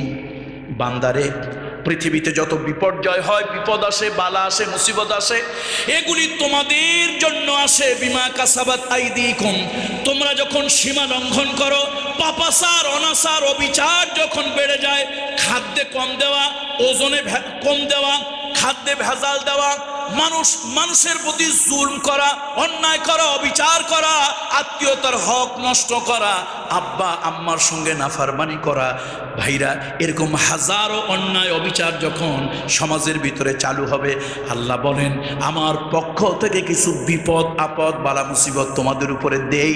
এগুলি আমি আল্লাহর ইচ্ছায় নয়, জুলুম নয়, এগুলি হলো তোমাদের পাপের ফসল। আল্লাহু আকবার। তবে একটা দারুণ কথা বলছেন আল্লাহ, দারুণ একটা কথা আল্লাহ তাআলা বললেন, ওয়ায়াফু আন কাসীর, ওয়ায়াফু আন কাসীর। বান্দারে, তোরা যত পাপ করিস, সব পাপের জন্য যদি শাস্তি দেই, এত লঙ্ঘন করিস সীমানা, এত সীমানা লঙ্ঘন করিস, আমি আল্লাহ তাআলা তোদের পাপের জন্য যদি শাস্তি দেই, এই দুনিয়ায় একটা নাফরমান বাঁচতে পারতো না। ওয়ায়াফু আন কাসীর, আমি আল্লাহ তাআলা অধিকাংশ অপরাধ তোদের ক্ষমা করে দে। আল্লাহু আকবার। আমি এক্সকিউজ করে দে, ক্ষমা করে দে। এখানে একটি বিষয় প্রণিধানযোগ্য, খুব গুরুত্বপূর্ণ একটি বিষয় মনে রাখবেন। রাসূলুল্লাহ সাল্লাল্লাহু আলাইহি ওয়াসাল্লামকে একবার পাওয়া যাচ্ছে না মদিনায়। কাকে পাওয়া যাচ্ছে না? রাসূলুল্লাহ সাল্লাল্লাহু আলাইহি ওয়াসাল্লাম, রহমতের নবী, করুণার নবী। আমার হিন্দু সম্প্রদায়ের কোনো ভাই এই অঞ্চলে আছে কিনা আমি জানি না, খ্রিস্টান, বৌদ্ধ অথবা উপজাতি যদি থাকেন, আমি বিনয়ের সাথে অনুরোধ করছি, একটু আমার কথাটা কান দেন প্লিজ। রহমতের নবীকে খুঁজে পাওয়া যাচ্ছে না। তিনি মদিনার মসজিদে নববীর ইমাম, তিনি কুরাইশ বংশ আব্দে মানাফ গোত্রের সন্তান। তার পূর্বপুরুষ ছিল মক্কার মুতাওয়াল্লি, এখন তিনি মদিনার প্রেসিডেন্ট। আপনারা ধারণা করতে পারেন তিনি মদিনার প্রেসিডেন্ট কেমনে হইলেন। এটা আমার বক্তব্য নয়, আমি কিছুদিনের জন্য ঢাকা বিশ্ববিদ্যালয়ের রাষ্ট্রবিজ্ঞানের ছাত্র ছিলাম। এটা আমার কথা নয়, এটা রাষ্ট্রবিজ্ঞানের কনসেপ্ট। নগর কেন্দ্রিক রাষ্ট্র ব্যবস্থাপনা পৃথিবীতে ছিল। তাহলে রাষ্ট্রবিজ্ঞানের কথাই যদি ধরে নেই, মুহাম্মদ সাল্লাল্লাহু আলাইহি ওয়াসাল্লাম কোন রাষ্ট্রের প্রধান? ওই নগর কেন্দ্রিক মদিনা রাষ্ট্রের তিনি প্রধান। রাষ্ট্রবিজ্ঞানের কনসেপ্ট। হুজুরকে পাওয়া যাচ্ছে না। আর সাহাবীরা নবীজিকে এত ভালোবাসতো, নিজের জীবন, নিজের কলিজা, নিজের বাবা মা, নিজের আত্মীয় স্বজন, নিজের সম্পদ, সব কিছু থেকে নবী মুহাম্মদ তাদের কাছে বেশি প্রিয়। দুনিয়া সব হারাইতে পারে, কিন্তু রহমতুল লিল আলামিনকে হারাতে পারে। হযরত যায়েদ রাদিয়াল্লাহু তাআলা আনহু কেমনে কেমনে ছোট মানুষ, ভাগ্য তাকে, তার ভাগ্য তার বিপরীত, তার তাকদীর তার বিপরীত। কেমনে যেন চোর ডাকাতের পালায় পড়ে গেল, তারে গ্রেপ্তার করে চোর ডাকাতেরা নিয়ে এক বাজারে বিক্রি করলো। ওই বাজার থেকে ভাগ্য তারে আর এক বাজারে নিয়ে গেল। সেই যুগে তো মানুষ টাকা পয়সা বেচা কেনা হতো। সেই বাজার থেকে আরেক বাজারে গেল, কিনতে কিনতে মা খাদিজা অনেক বড় পয়সাওয়ালা ছিলেন, এই জায়েদকে তিনি কিনলেন পয়সা দিয়া। এখন জায়েদ রাদিয়াল্লাহু তাআলা মা খাদিজার গোলাম। এই গোলাম রাসূলুল্লাহ সাল্লাল্লাহু আলাইহি ওয়াসাল্লামের সাথে মা খাদিজার বিবাহ। এখন রাসূলও তার মুনিব। জায়েদ রাদিয়াল্লাহু তাআলা আপন জনেরা কেমনি যেন টের পাইলো যে আমাদের ছেলেটা বিক্রি হইয়া ডাকাতের কবলে পড়ে বিক্রি হয়েছে ঘুরতে ঘুরতে এখন মক্কায় আসছে। তারা কিছু টাকা পয়সা নিয়ে মক্কায় চলে এলো। মক্কায় এসে খুঁজতে খুঁজতে জায়েদ রাদিয়াল্লাহু তাআলাকে পেয়ে গেল। মুহাম্মদ সাল্লাল্লাহু আলাইহি ওয়াসাল্লাম একজন শরীফ ভদ্র মানুষ। তারা এসে একটা প্রস্তাব দিল, শোনেন, শুনেছি আপনার ব্যাপারে আপনি খুব শরীফ ভদ্র মানুষ, এই ছেলেটা আমাদের, এই ছেলেটাকে আপনি ছেড়ে দেন, যা টাকা লাগবে আপনারা যত টাকা দিয়ে কিনছেন গোলাম হিসাবে ওটা আমরা দিয়ে দেব। আর জায়েদকে বললো, জায়েদ তোমার বাবার ধন দৌলত সম্পদ যা আছে এগুলো তোমার দিয়ে দেওয়া হবে, তুমি চলো। হযরত জায়েদ কি বললেন? আল্লাহ আল্লাহ আল্লাহ আল্লাহু আকবার, কি বললেন? হযরত জায়েদ বললেন, আমি তোমাদের প্রত্যেককে চিনতে পেরেছি, তুমি আমার চাচা, তুমি আমার অমুক, তুমি আমার অমুক, তুমি আমার অমুক, সবাইকে চিনতে পেরেছি। তোমরা আমাকে ছাড়িয়ে নিয়ে যাবে, আমি স্বাধীন জীবন যাপন করব, আমার পিতার পৈতৃক সব ধন দৌলত আমাকে দিয়ে দেওয়া হবে, তাও আমি জানি। কিন্তু তোমরা যদি গোটা দুনিয়ার সব সম্পদ আমারে দিতে চাও, এই লোকটা মুহাম্মদ সাল্লাল্লাহু আলাইহি ওয়াসাল্লামের দিকে তাকিয়ে বললেন, তার দিকে ইশারা করে বললেন, এই লোকটার গোলাম হিসাবে আমি যে শান্তি, যে তৃপ্তি পাই, গোটা দুনিয়ার সব সম্পদের মালিক বানিয়ে দিল আমি তা পাবো না। সুতরাং আমার আপনজনেরা শুনে নাও, শুনে নাও, এই রহমতের নবীর কাছে আমি থাকতে চাই। গোটা দুনিয়া যদি বিনিময় আমাকে দেওয়ার লোভ দাও, তারপরও আমি নবী মুহাম্মদুর রাসূলুল্লাহর কদম ছেড়ে যেতে রাজি নই। কেমন ভালো তারা নবীজিকে বাসত, কেমন বিহার, কেমন তার অ্যাটিটিউড, কেমন তার আচার আচরণ ছিল। সে মদিনায় কারে খুঁজে পাওয়া যাচ্ছে না, মনে আছে কি আপনাদের? কাকে খুঁজে পাওয়া যাচ্ছে না? রাসূলুল্লাহকে পাওয়া যাচ্ছে না। আহা, সাহাবীদের মধ্যে প্রাণ চাঞ্চল্যের ভাব, অনেকে কাঁদতেছে। নবীজিকে খুঁজে পাওয়া গেল। অনেক খোঁজাখুঁজির পর রহমতের নবী, মানবতার শিক্ষক, দো জাহানের সর্দার মুহাম্মদ রাসূলুল্লাহকে পাওয়া গেল। মসজিদে নববীর উত্তর পূর্ব কোণে একটি জায়গা, সেই জায়গায় নবী সেজদায় পড়ে আছেন। ওই জায়গার নাম হলো আল ইজাবা। আপনারা যারা হজ করতে যাবেন অথবা উমরায় যাবেন অথবা সৌদি আরবে কাজ করতে যাবেন, একবার হলো দেখে আসবেন। মুস্তাশফা আল আনসার, তার সামনে ছোট্ট একটা মসজিদ আছে, মসজিদ আল ইজাবা। এই মসজিদটা হয়তো 15, 16, 17, 18, 20 বছর হয়েছে, এর আগে ছিল না। ওই জায়গায় গিয়ে মানুষ শিরক বিদআত করতো, এই জন্য একটা মসজিদ বানিয়ে রাখা হয়েছে। ওই ইজাবায় আমার রহমতের নবী সিজদায় পড়ে কাঁদতেছে, ফুফায় ফুফায় কাঁদে। আমার আল্লাহ তাআলা আরশে আজিম থেকে ডেকে বলেন, হাবিব মাথা উঠান, হাবিব মাথা উঠান, আপনার চোখের পানি আমি আল্লাহ তাআলা সহ্য করতে পারি না, আপনি মাথা উঠান। হাবিবে কিবরিয়া রাহমাতুল লিল আলামিন বলছে, আল্লাহ আমি ততক্ষণ পর্যন্ত মাথা তুলব না যতক্ষণ পর্যন্ত আপনি আমার কাছে ওয়াদা না করবেন। অন্যান্য যুগের নবীদের সময়, অন্যান্য পয়গম্বরের সময় পৃথিবীতে আপনি দুর্যোগ দিয়েছেন, মহামারী দিয়েছেন, বিপদ দিয়েছেন, গজব দিয়েছেন।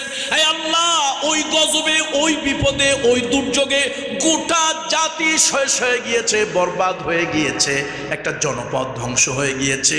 আল্লাহ তাআলা আপনার কাছে সিজদায় পড়ে কাঁদি, আমি আখিরি পয়গম্বর, আমার পরে আর কোনো নবী আসবে না, আমার উম্মত আখিরি উম্মত, আমার উম্মতের পরে আর কোন উম্মত আসবে না।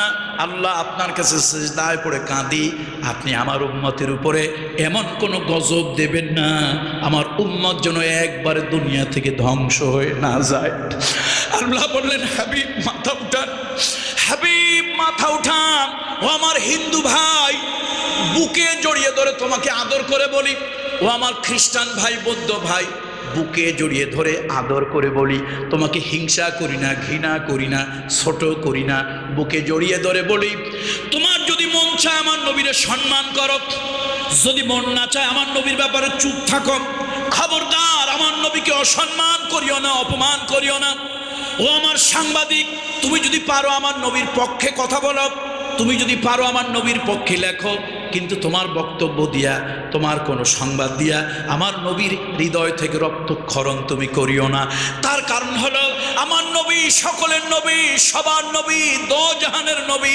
আমার নবী একবারের জন্য সিজদায় পড়ে কথা বলেন নাই, আল্লাহ আমার নামাজ উম্মতগুলোরে বাঁচায় রেখো, মুসলমান উম্মতগুলোরে বাঁচায় রেখো, আমার টুপিওয়ালা দাড়িওয়ালা উম্মতগুলোরে বাঁচায় রেখো। রহমতের নবী একবারের কথা বলেন নাই।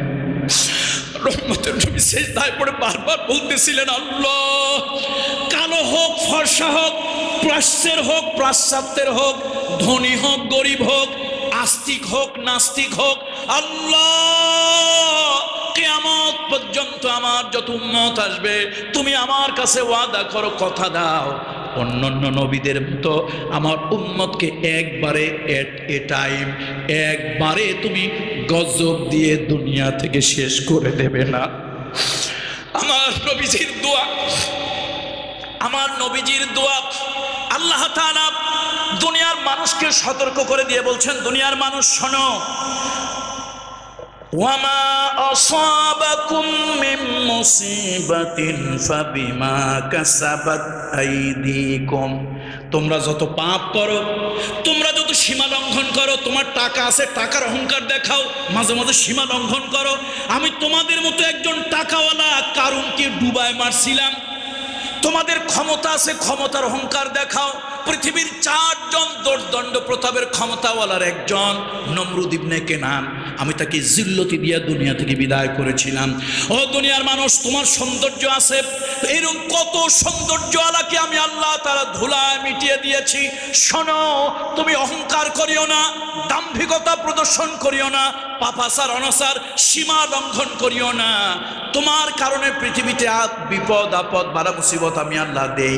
তবে আমার রহমতের নবী সিজদায় পড়ে কেঁদেছিল, ওয়ায়াফু আন কাসীর, ওয়ায়াফু আন কাসীর, ওয়ায়াফু আন কাসীর, আমি অধিকাংশ তোমাদের পাপ ঔদত্ত আমি মাফ করে দেই।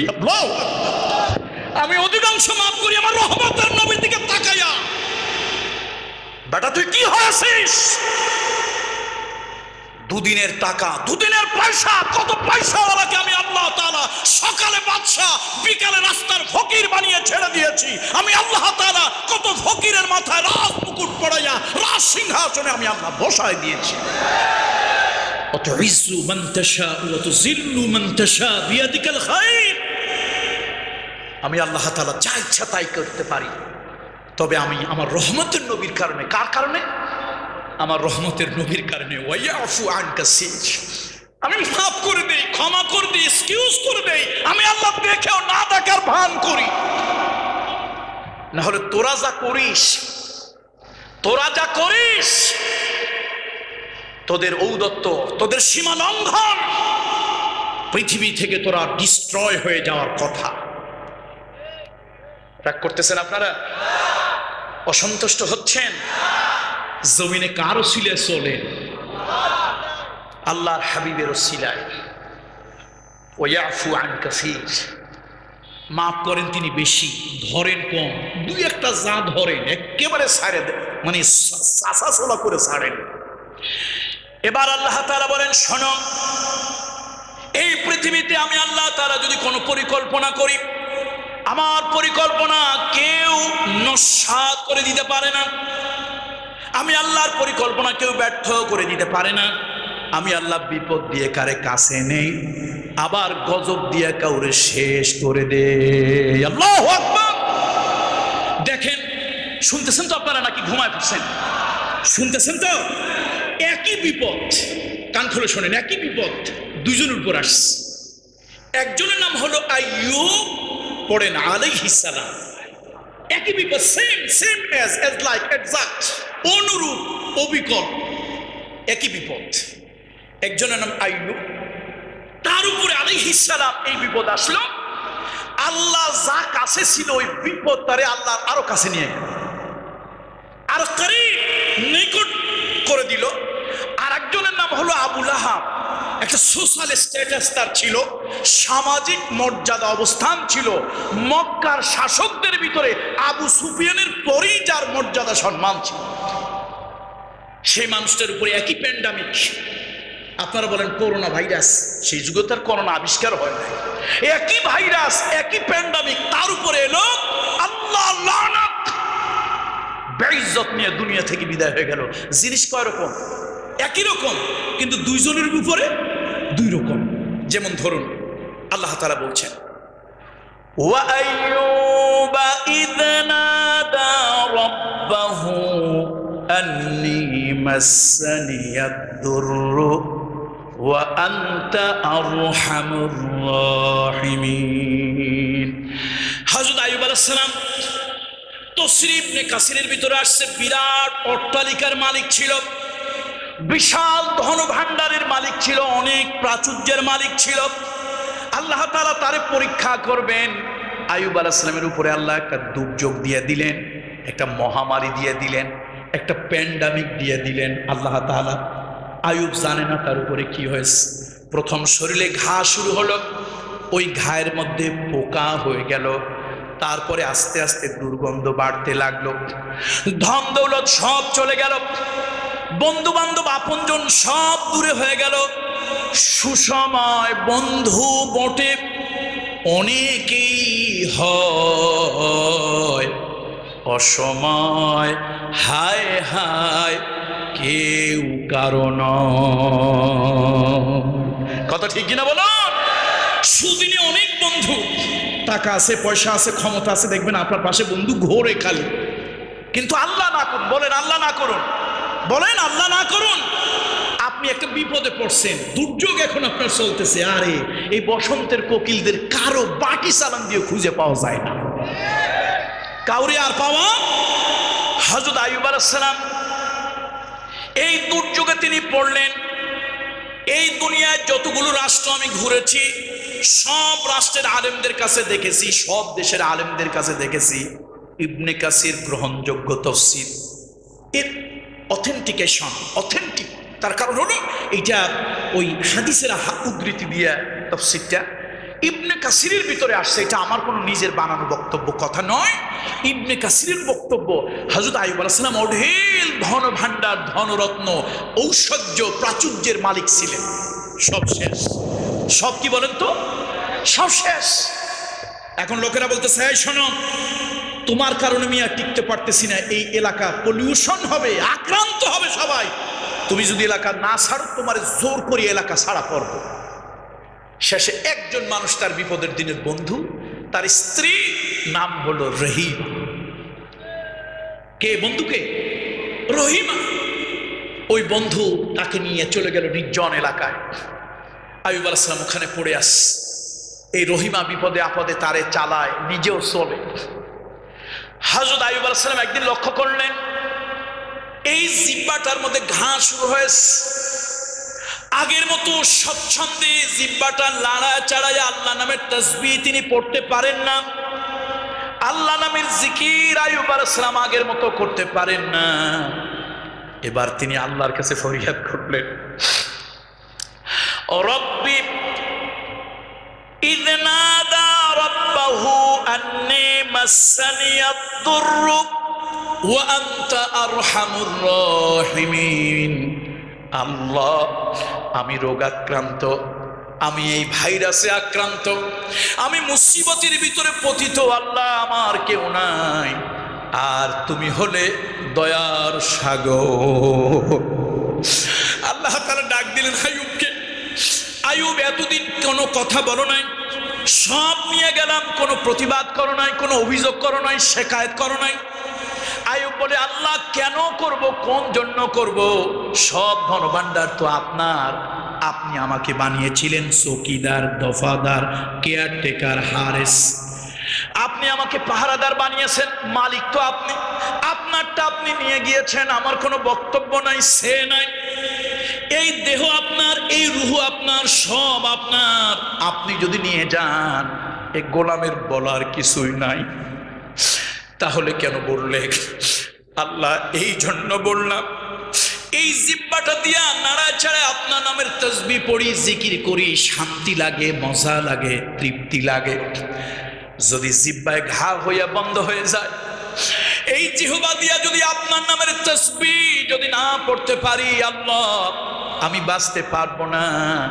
আপনার কাছে ফরিয়াদ, দেহের মধ্যে প্রাণ যতক্ষণ পর্যন্ত আছে, এই দেহ থেকে, এই জিহ্বা থেকে আপনার নামের জিকির কেড়ে নিতে পারবেন না। আল্লাহ তাআলা খুশি হয়ে গেলেন আইয়ুবের উপরে। ও আইয়ুব, সবরে জামিল করলাম, এই প্যান্ডামিক দিয়া, এই মহামারী দিয়া, এই ভাইরাস দিয়া তোমারে পরীক্ষা করলাম, পরীক্ষায় তুমি পাশ করলে আইয়ুব। আমি আল্লাহ তাআলা তোমারে ভালো করে দিতেছি, শুধু ভালো করে দিতেছি তা নয়, তোমার পূর্বের জীবনের সব আবার তোমারে ফিরায় দিলাম। বন্ধুরা আমার, আইয়ুব আলাইহিস সালামের দুর্যোগ আল্লাহর কাছে নিল না, দূরে ঠেলে দিল, আরো কাছে নিয়ে গেল। আবার ওই একই দুর্যোগ রাসূলুল্লাহর চাচা কুরাইশ বংশে আব্দে মানাফ গোত্রের আবু লাহাব। আবু লাহাবের বাঘের মতো তাগড়া দুইটা সন্তান ছিল, উতবা, উতাইবা। এই সন্তানের অহংকার তাকে দাম্ভিক বানিয়ে দিয়েছিল। আল্লাহ তাআলা দুইটা সন্তানের চরম জিল্লতে মওত দিলেন। ওই যে ওসি প্রদীপের মতো আর কি। কার মতো? প্রদীপের মতো। বেশি যখন বাড়ে, আকাশের মালিক দেখে না বোধহয়, নাকি দেখে না বোধহয়? আকাশের মালিক কি অন্ধ নাকি? আবু লাহাবের খুব বাড়তি বাড়া ছিল, ছেলের অহংকারে অনেক কিছু করত। রাসূলুল্লাহ সাল্লাল্লাহু আলাইহি ওয়াসাল্লামের সাথে বেয়াদবি পর্যন্ত করেছে।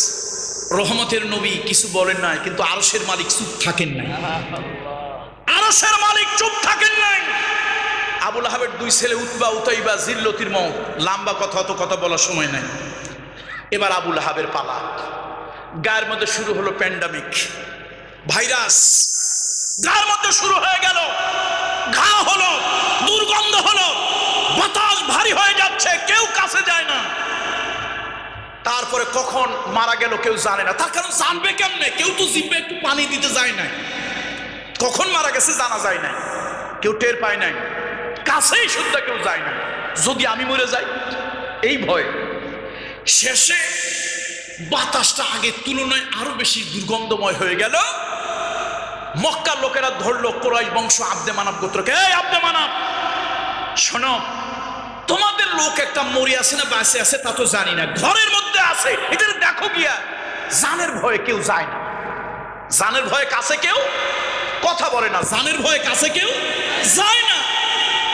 শেষ পর্যন্ত মক্কার লোকেরা বলল, দেখো, ওর কারণে যদি আমরা আক্রান্ত হই, সংক্রমিত হই, আমাদের মধ্যে যদি এই ভাইরাস ঢোকে, এই রোগ যদি ঢোকে, তাহলে কিন্তু তোমাদের রক্ষা নাই। তোমাদেরকে আমরা এক ঘরে করে রাখবো। সালাম, কালাম, তোআম, মুআমালাত, মুআশিরাত সব তোমাদের সাথে বন্ধ। এখন কুরাইশে আব্দে মানাফ গোত্রেরা চিন্তায় পড়ে গেল, করি কি? সমাজে তো চলতে হবে, বাজার বন্ধ, সদাই বন্ধ, ঘাট বন্ধ, কথা নাই, বার্তা নাই, আমাদের সাথে কারোর চলাফেরা নাই, কেমনে চলবো? শেষে তারা একটা সিদ্ধান্ত নিল, বেঁচে থাক মরে যাক, এটার একটা কিছু করা দরকার। ওই হাবশি দেশের ইরিত্রিয়া, ইথিওপিয়া, সোমালিয়া, ওই অঞ্চলের নাম ছিল হাবশা। হাবশি দেশের লোক গরিব লোক, তো গরিবেরা পেটের দায়ে অনেক কঠিন কঠিন কাজ করে। ওদেরকে বলা হলো, দেখো, আমাদের একটা লোক বোধহয় মরিয়ে পচে আছে, এই লোকটার একটু মাটি দিতে হবে, তোমরা কি চাও তাই দেওয়া হবে। সবকিছু শুনে ওরা বুঝলো এটা কোনো দুর্যোগে মরছে, কোনো ভাইরাসে মরছে। তারা বললো, দেখো, আমরা গরিব মানুষ, পেটের দায়ে কাজ করি, কিন্তু জীবনের মায়া তো আমাদেরও আছে, জীবনের মায়া আমাদেরও আছে। কয়, না রে ভাই, একটু আমাদেরকে উদ্ধার করো। হাসবেন না, বাস্তব কথা বলতেছি, ইতিহাস শিক্ষা নেওয়ার জন্য বলতেছি। বলল, ঠিক আছে, তাহলে একটা কাজ করো, তোমরা কিভাবে পারবা? বলো, আমরা তো পারবোই না, যদিও পারি তাহলে কিন্তু একটা শর্ত, আমরা হাত দিয়ে ধরতে পারবো না। আচ্ছা আচ্ছা, একটু বিবেকটা খাটাইয়ে বলেন তো, কোনো মানুষ মাটি দিতে হলে হাতটা লাগে না? তো হাত যদি ব্যবহার না করে, ব্যবহার করবে কি? পাও। সম্মান বাড়লো না কমলো?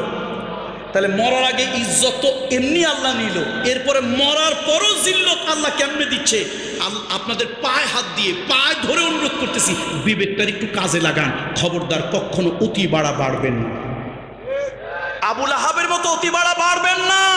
আরশে আজিমের মালিক যদি ধরে, জিন্দা থাকতে বেইজ্জত করবে, মরার পরে এমন লাঞ্ছনা দেবে, মানুষের লাত্তি খাইয়া খাইয়া মরবি, মানুষের সম্মান তোর কপালে জুটবে না। বন্ধুরা আমার, সীমা লঙ্ঘন করবে না। প্যান্ডামিক এমনি এমনি পৃথিবীতে আসে না, করোনা ভাইরাস এমনি আসে না। এটা সিল ছেড়ে দেখ, ষড়যন্ত্রের ফসল হোক, এটা অসাবধানতার কারণে লিক আউট হোক, যেভাবেই হোক, সতর্কতা শোনো, কোরআন বলতেছে এটা এমনি এমনি আসে না। তোরা যখন সীমা লঙ্ঘন করিস, আমি আরশের মালিক আর সহ্য করতে পারি না। সীমা লঙ্ঘন করিস না বান্দা। আমার রহমতের নবীর চোখের পানি এখনো আমার মনে আছে। আমার রহমতের নবীর কারণে তোদেরকে এক্সকিউজ করি। ওয়ায়াফু আন কাসীর, ওয়ায়াফু আন কাসীর। বন্ধুরা আমার, শেষ পর্যন্ত ওই যুগে তো আর মাস্ক ছিল না, মাস্ক। তারপরে নাকের মধ্যে কাপড় লাগানো, বড় লাঠি আনলো, ডাল কেটে, শেষে গাইতি, খন্তা, কুড়াল, সাপল দিয়া মাটি কেটে কেটে তারপরে উঠাইয়া কোনো মতে ওটার খোসায় খোসায় তার মধ্যে ফেললো, বালু দিল, পাথর দিল, এরপরে পাড়ায় পাড়ায় মাটি দিল। ফি নারে জাহান্নামা খালিদিনা ফিহা আবাদা। আপনারা কি শুনতেছেন তো আমার কথা? বিপদ কয় ধরনের, দুর্যোগ কয় ধরনের? এক ধরনের। বিপদ কয় ধরনের? একই ধরনের বিপদ। পতিত হয়েছে কয়জনের উপরে? একজনকে কি দূরে ঠেলে দিছে না কাছে নিয়ে আসছে? আরেকজনকে, তাহলে একজনকে বেইজ্জত করলো, আরেকজনকে একই প্যান্ডামিক ইজ্জত দিল। আসুন, আমার কথার অনেক সময় চলে গিয়েছে, রাত বেশি হয়ে গেছে, একটা হাদিস বলে শেষ করি।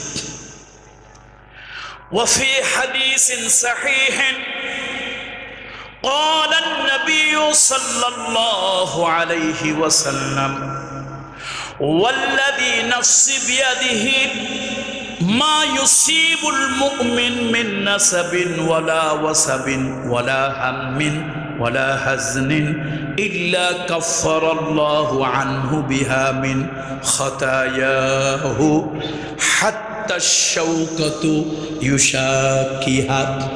সহিহ হাদিসের একটি বর্ণনা। ও ইমানদারেরা, তুমি যদি মুমিন হও, তোমার উপরে যদি কোনো দুর্যোগ, বিপদ, আপদ, ভাইরাস, প্যান্ডামিক, তোমার উপরে যদি ডিজাস্টার আসে, আমার আল্লাহর হাবিব বলেন, আল্লাহর কসম আমি বলতেছি। কে বলতেছে? আল্লাহর হাবিব। আল্লাহর হাবিব আল্লাহর কসম খাচ্ছে, ওয়াল্লাহি, আল্লাহর কসম, যে আল্লাহর হাতে আমি নবী মুহাম্মাদের জীবন প্রাণ, তার কসম আমি খাচ্ছি। আমার ইমানদারের উপরে কোনো বিপদ, কোনো আপদ, কোনো বালা, কোনো মুসিবত যদি আপতিত হয়, নিপতিত হয়, এইটা হলো তার গুনাহের কাফারা। এটা হলো তার গুনাহের কাফারা। হাত্তা শাওকাতু ইউশাকিহা। এমনকি ও ইমানদার, রাস্তা দিয়ে চলতেছ, একটা কাঁটা তোমার পায়ে বিদ্ধ হয়েছে, একটা ইটের খোসা খেয়েছো, একটা হাড্ডির টুকরা তোমার পায়ে আঘাত করেছে, ওর থেকে একটু ফিনকি দিয়ে রক্ত বের হয়েছে, এটা তুমি মন খারাপ করিও না, এটাও তোমার গুনাহের কাফারা, এটাও তোমার গুনাহের কাফারা। সুতরাং আমার বন্ধুরা, যদি আপনার উপরে বিপদ, আপদ, বালা, মুসিবত যদি আসে, ইমানদার হিসাবে এটা বুঝবেন, এটা আল্লাহর পক্ষ থেকে নৈকট্য লাভের উপায়, গুনাহ মাপের একটি মাধ্যম। আল্লাহু আকবার। এটা গুনাহ মাপের জন্য একটা মাধ্যম। তবে তাই বলে এই ওয়াজ শুনে যে ফরিদপুর মাদারীপুর থেকে এক হুজুর আসছেন, তাহলে তো মাশাআল্লাহ ভালোই, কালকে সকালবেলা থেকে দোয়া করবেন, আল্লাহ আমারও করোনা দাও। ও শুনছেন, আল্লাহ আমারও করোনা দাও না, এটা কিন্তু জায়েজ নয়। যদি আল্লাহ দেয় সেটা হলো গুনাহ মাপের কাফারা, কিন্তু তাই বলে আল্লাহর কাছে এটা কি করা যাবে না? বলেন, কি করা যাবে না? কামনা করা যাবে না। কিভাবে? এটাও কোরআন শরীফ বলে দিয়েছে, 12 নম্বর সূরা, সূরার নাম ইউসুফ। ইউসুফ আলাইহিস সালাম চরিত্র নিয়ে আসে, কিন্তু ওই এক মহিলাদের পালায় যারা পড়ে, আহারে দিন থাকতে তারা মরে। এখন এই মহিলা তো তার পিছনে লাগছে, সকালে সন্ধ্যায় খালি তার পিছনে ঘ্যানর ঘ্যানর রেডিওর মতো বাজায়। ইউসুফ আলাইহিস সালামের চরিত্র পাহাড় টলানো যায়, কিন্তু চরিত্র টলানো যায় না। শেষ পর্যন্ত এই মহিলা দেখলো এই পুরুষে কোনোভাবেই বাগে আনা যাবে না, তাহলে তার বিরুদ্ধে একটা অপবাদ দিয়ে দেই। ইউসুফ আলাইহিস সালামের বিরুদ্ধে একটা অপবাদ দিয়ে দিল, এই লোক আমার ইজ্জতের উপরে হাত দিয়েছে। নাউজুবিল্লাহ বলবেন না? ইউসুফ আলাইহিস সালাম কি জুলাইখার ইজ্জতের দিকে হাত বাড়িয়েছে? প্রশ্নই আসে না, প্রশ্নই আসে না। এখন বাড়ির মালিক জানে, মিশরের অর্থমন্ত্রী জানে এটা আমার স্ত্রীর ষড়যন্ত্র, কিন্তু কি করবে? আর এখন এই কথা তো মাশাআল্লাহ 3 মহিলা, যেখানে ভয়েস অফ আমেরিকার খবর পাওয়া যায়, সেখানে ভয়েস অফ আমেরিকার কোনো চ্যানেলের দরকার নাই আপনাদের, টিভি চ্যানেল, এই যে বিভিন্ন টিভি চ্যানেল, এগুলো দরকার নাই। 3 মহিলার এক জায়গায় করবেন, দেখবেন দুনিয়ার কত খবর আছে সব তাদের কাছে আছে। এখন মহিলাদের মাধ্যমে খবর তো পুরা talk of the town, talk of the city, talk of the country, সব এক জায়গায় একই কথা। আরে বাড়ির চাকরের উপরে পাগল হয়েছে একটা মন্ত্রীর বউ। আসলে রাসূল সাল্লাল্লাহু আলাইহি ওয়াসাল্লাম কি দোষী না নির্দোষ? এখন হাটে ঘাটে বাজারে যেখানে যাই একই কথা। রাসূল সাল্লাল্লাহু আলাইহি ওয়াসাল্লাম অস্থির হয়ে গেছে, আর সহ্য হয় না। শেষে আল্লাহর কাছে চাইলো, আল্লাহ রব্বুস সিজনু আহাব্বু ইলাইয়া, রব্বুস সিজনু, তুমি একটা সমস্যা থেকে বাঁচার জন্য আরেকটা বিপদ চাইছো। ইবনে কাসির লিখেছে, তাফসীর ইবনে কাসিরের ভিতরে, ইউসুফ আলাইহিস সালাম যদি আল্লাহর কাছে জেল এই বিপদ না চাইতেন, আল্লাহ দিত না, তাহলে এক বিপদ থেকে বাঁচার জন্য আরেক বিপদ চাওয়া জায়েজ নয়। বলেন কি নয়? জায়েজ নয়। ওই দিনই ভাগ্য চক্রে, ওই দিনই মন্ত্রী পরিষদের বৈঠক বসছে। এখন মিশরের সম্রাট ধরলো মন্ত্রী পরিষদের মধ্যে ওই অর্থমন্ত্রীকে, এই মিয়া কি হয়েছে তোমার বাড়িতে? তোমার যন্ত্রণার টেকা যাচ্ছে না, দেশের মধ্যে সব একই কথা। কয় স্যার ছেলেটা খুব ভালো, চরিত্রবান, আদর্শমান, এই ছেলেটার ব্যাপারে আমি জানি। স্যার ছেলেটার কোনো দোষ নাই, দোষ তো জেলে যায়, আর কেউ নিরপরাধ অপবাদ নিয়ে জেলে যায়। ইউসুফ আলাইহিস সালাম জেলে ঢুকলেন, অপরাধী না অপবাদী? অপরাধী না অপবাদী? বন্ধুরা আমার, ইবনে কাসির লিখেছে ইউসুফ আলাইহিস সালাম ওই দোয়াটা চাওয়া। এখন এই ওয়াজ শুনে যে ঠিক আছে টাকেরহাটের পীর সাহেব বা পীরজাদা উনি ওয়াজ করছে, আমরা আল্লাহর কাছে বলি আল্লাহ করো না। আমার মুফাসসিরিন, ফুকাহা, ফুজালা, উলামা, আমাদের আকাবিরিনরা বলেছেন বিপদ চাওয়া জায়েজ নয়। এই কারণে হতে পারে আল্লাহ এমন বিপদ দিতে পারে আমার ধৈর্যের বাঁধ ভেঙে আমি বেঈমান হয়ে মারা যেতে পারি। হতে পারে কি পারে না? তাহলে বিপদ চাই না। আপনারা কি বিপদ চান? করোনা দুর্যোগ সহ কোন বিপদ কি আপনারা চান? চাই না, কোন বিপদ আল্লাহর কাছে চাই না। শুধু এইটুকু বলি, আল্লাহ ওই যে আপনার হাবিব সিজদায় পড়ে কাঁদছিল, আমার জন্য কাঁদছিল, আল্লাহ আপনি দয়া করে আমার একটু মাফ করে দিয়েন। বলতে রাজি আছি না? আমরা বলতে রাজি আছি না? শুধু আমাদের জন্য না, আমাদের হিন্দু বৌদ্ধ খ্রিস্টান ভাইরা আমাদের জন্য দোয়া করুক বা না করুক, আমরা স্পষ্ট বলতেছি ভাইরা আপনাদের জন্য আমরা দোয়া করতেছি। বিশ্বাস করে এই কোরআন হাতে নিয়ে বলতেছি আপনাদের জন্য দোয়া করতেছি, আল্লাহ আপনাদেরকেও এই দুর্যোগ থেকে হেফাজত করুক। তার কারণ মানুষের মানবতার থেকে বড় আর কিছু নাই।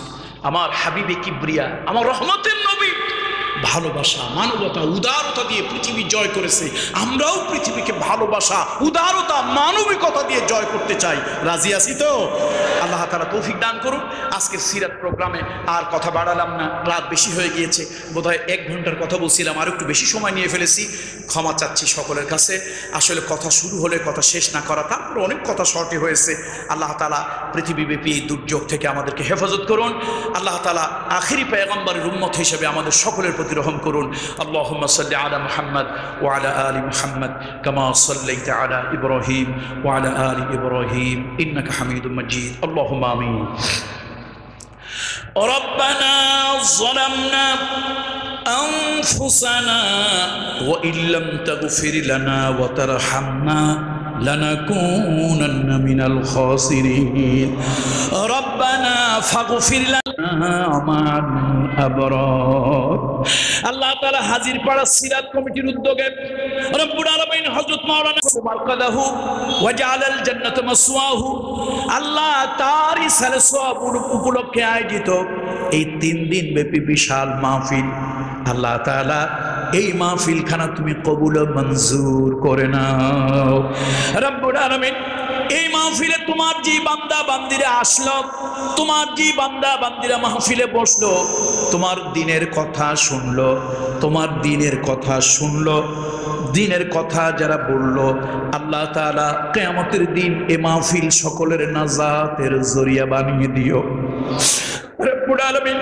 तमाम দুনিয়ার মধ্যে দুর্যোগ মহামারী চলতেছে আল্লাহ, সমগ্র দুনিয়ার মানুষের জন্য আমরা দোয়া করতেছি, সব ধর্মের মানুষের জন্য, সব দেশের মানুষের জন্য দোয়া করতেছি আল্লাহ। তোমার হাবিব যেরকম কিয়ামত পর্যন্ত সব মানুষের জন্য দোয়া করেছে, আমরাও দোয়া করতেছি আল্লাহ এই দুর্যোগ মহামারী থেকে সবাইকে হেফাজত করো, এই দুর্যোগ মহামারী থেকে তুমি সবাইকে হেফাজত করো আল্লাহ। আল্লাহ তাআলা আমরা সীমা লঙ্ঘন করি, কিন্তু তুমি আমাদেরকে ভুলে যেও না রব্বুল আলামিন। সন্তান মাকে ভুলে যায়, সন্তান বাবাকে ভুলে যায়, কিন্তু বাবা মা দয়া করে আমাদেরকে ভুলিও না। আমরা তোমার পর হয়ে যাই আল্লাহ, তুমি আমাদের পর হয়ে যাও না।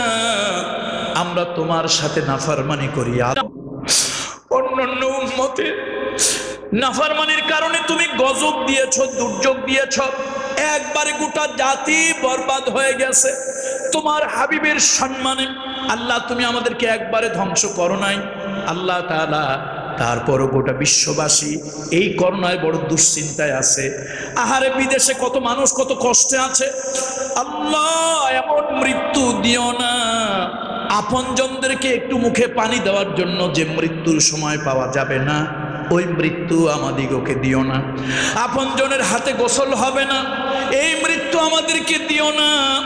আপনজনের হাতে আদর মহাব্বাতে শেষ বিদায় কবরে শোয়ায় দেবে আল্লাহ, এমন মৃত্যু দিও না যেই মৃত্যু আপনজনের হাতে শেষ বিদায়টুকু নসিব হবে না আল্লাহ। আমরা স্বীকার করতেছি আমরা পাপী, আমরা স্বীকার করতেছি আমরা গুনাহগার, আমরা স্বীকার করতেছি আমরা নাফরমান। আমাদের নাফরমানির শাস্তি দিয়া এই দুনিয়া থেকে তুমি আমাদিগকে বিদায় করে দিও না রব্বুল আলামিন। এই মাহফিলটা কবুল করো, এই মাহফিলকে জড়িয়া করে চতুর্দিকে যত মুর্দেগানরা শুয়ে আছে আল্লাহ তাআলা সকলের কবরের আযাব মাফ করে দাও আল্লাহ। এই মাহফিলটা করার জন্য যেই সকল রাজনৈতিক সম্মানী ব্যক্তিরা আয় আল্লাহ এই মাহফিলটা করার জন্য প্রশাসনিক রাজনৈতিক সহযোগিতা করেছেন আল্লাহ, তাদেরকে এর বিনিময় তুমি কোরআনের খাদেম বানিয়ে নাও আল্লাহ। তুমি তাদেরকে এর বিনিময় উত্তম জাযা দান করো।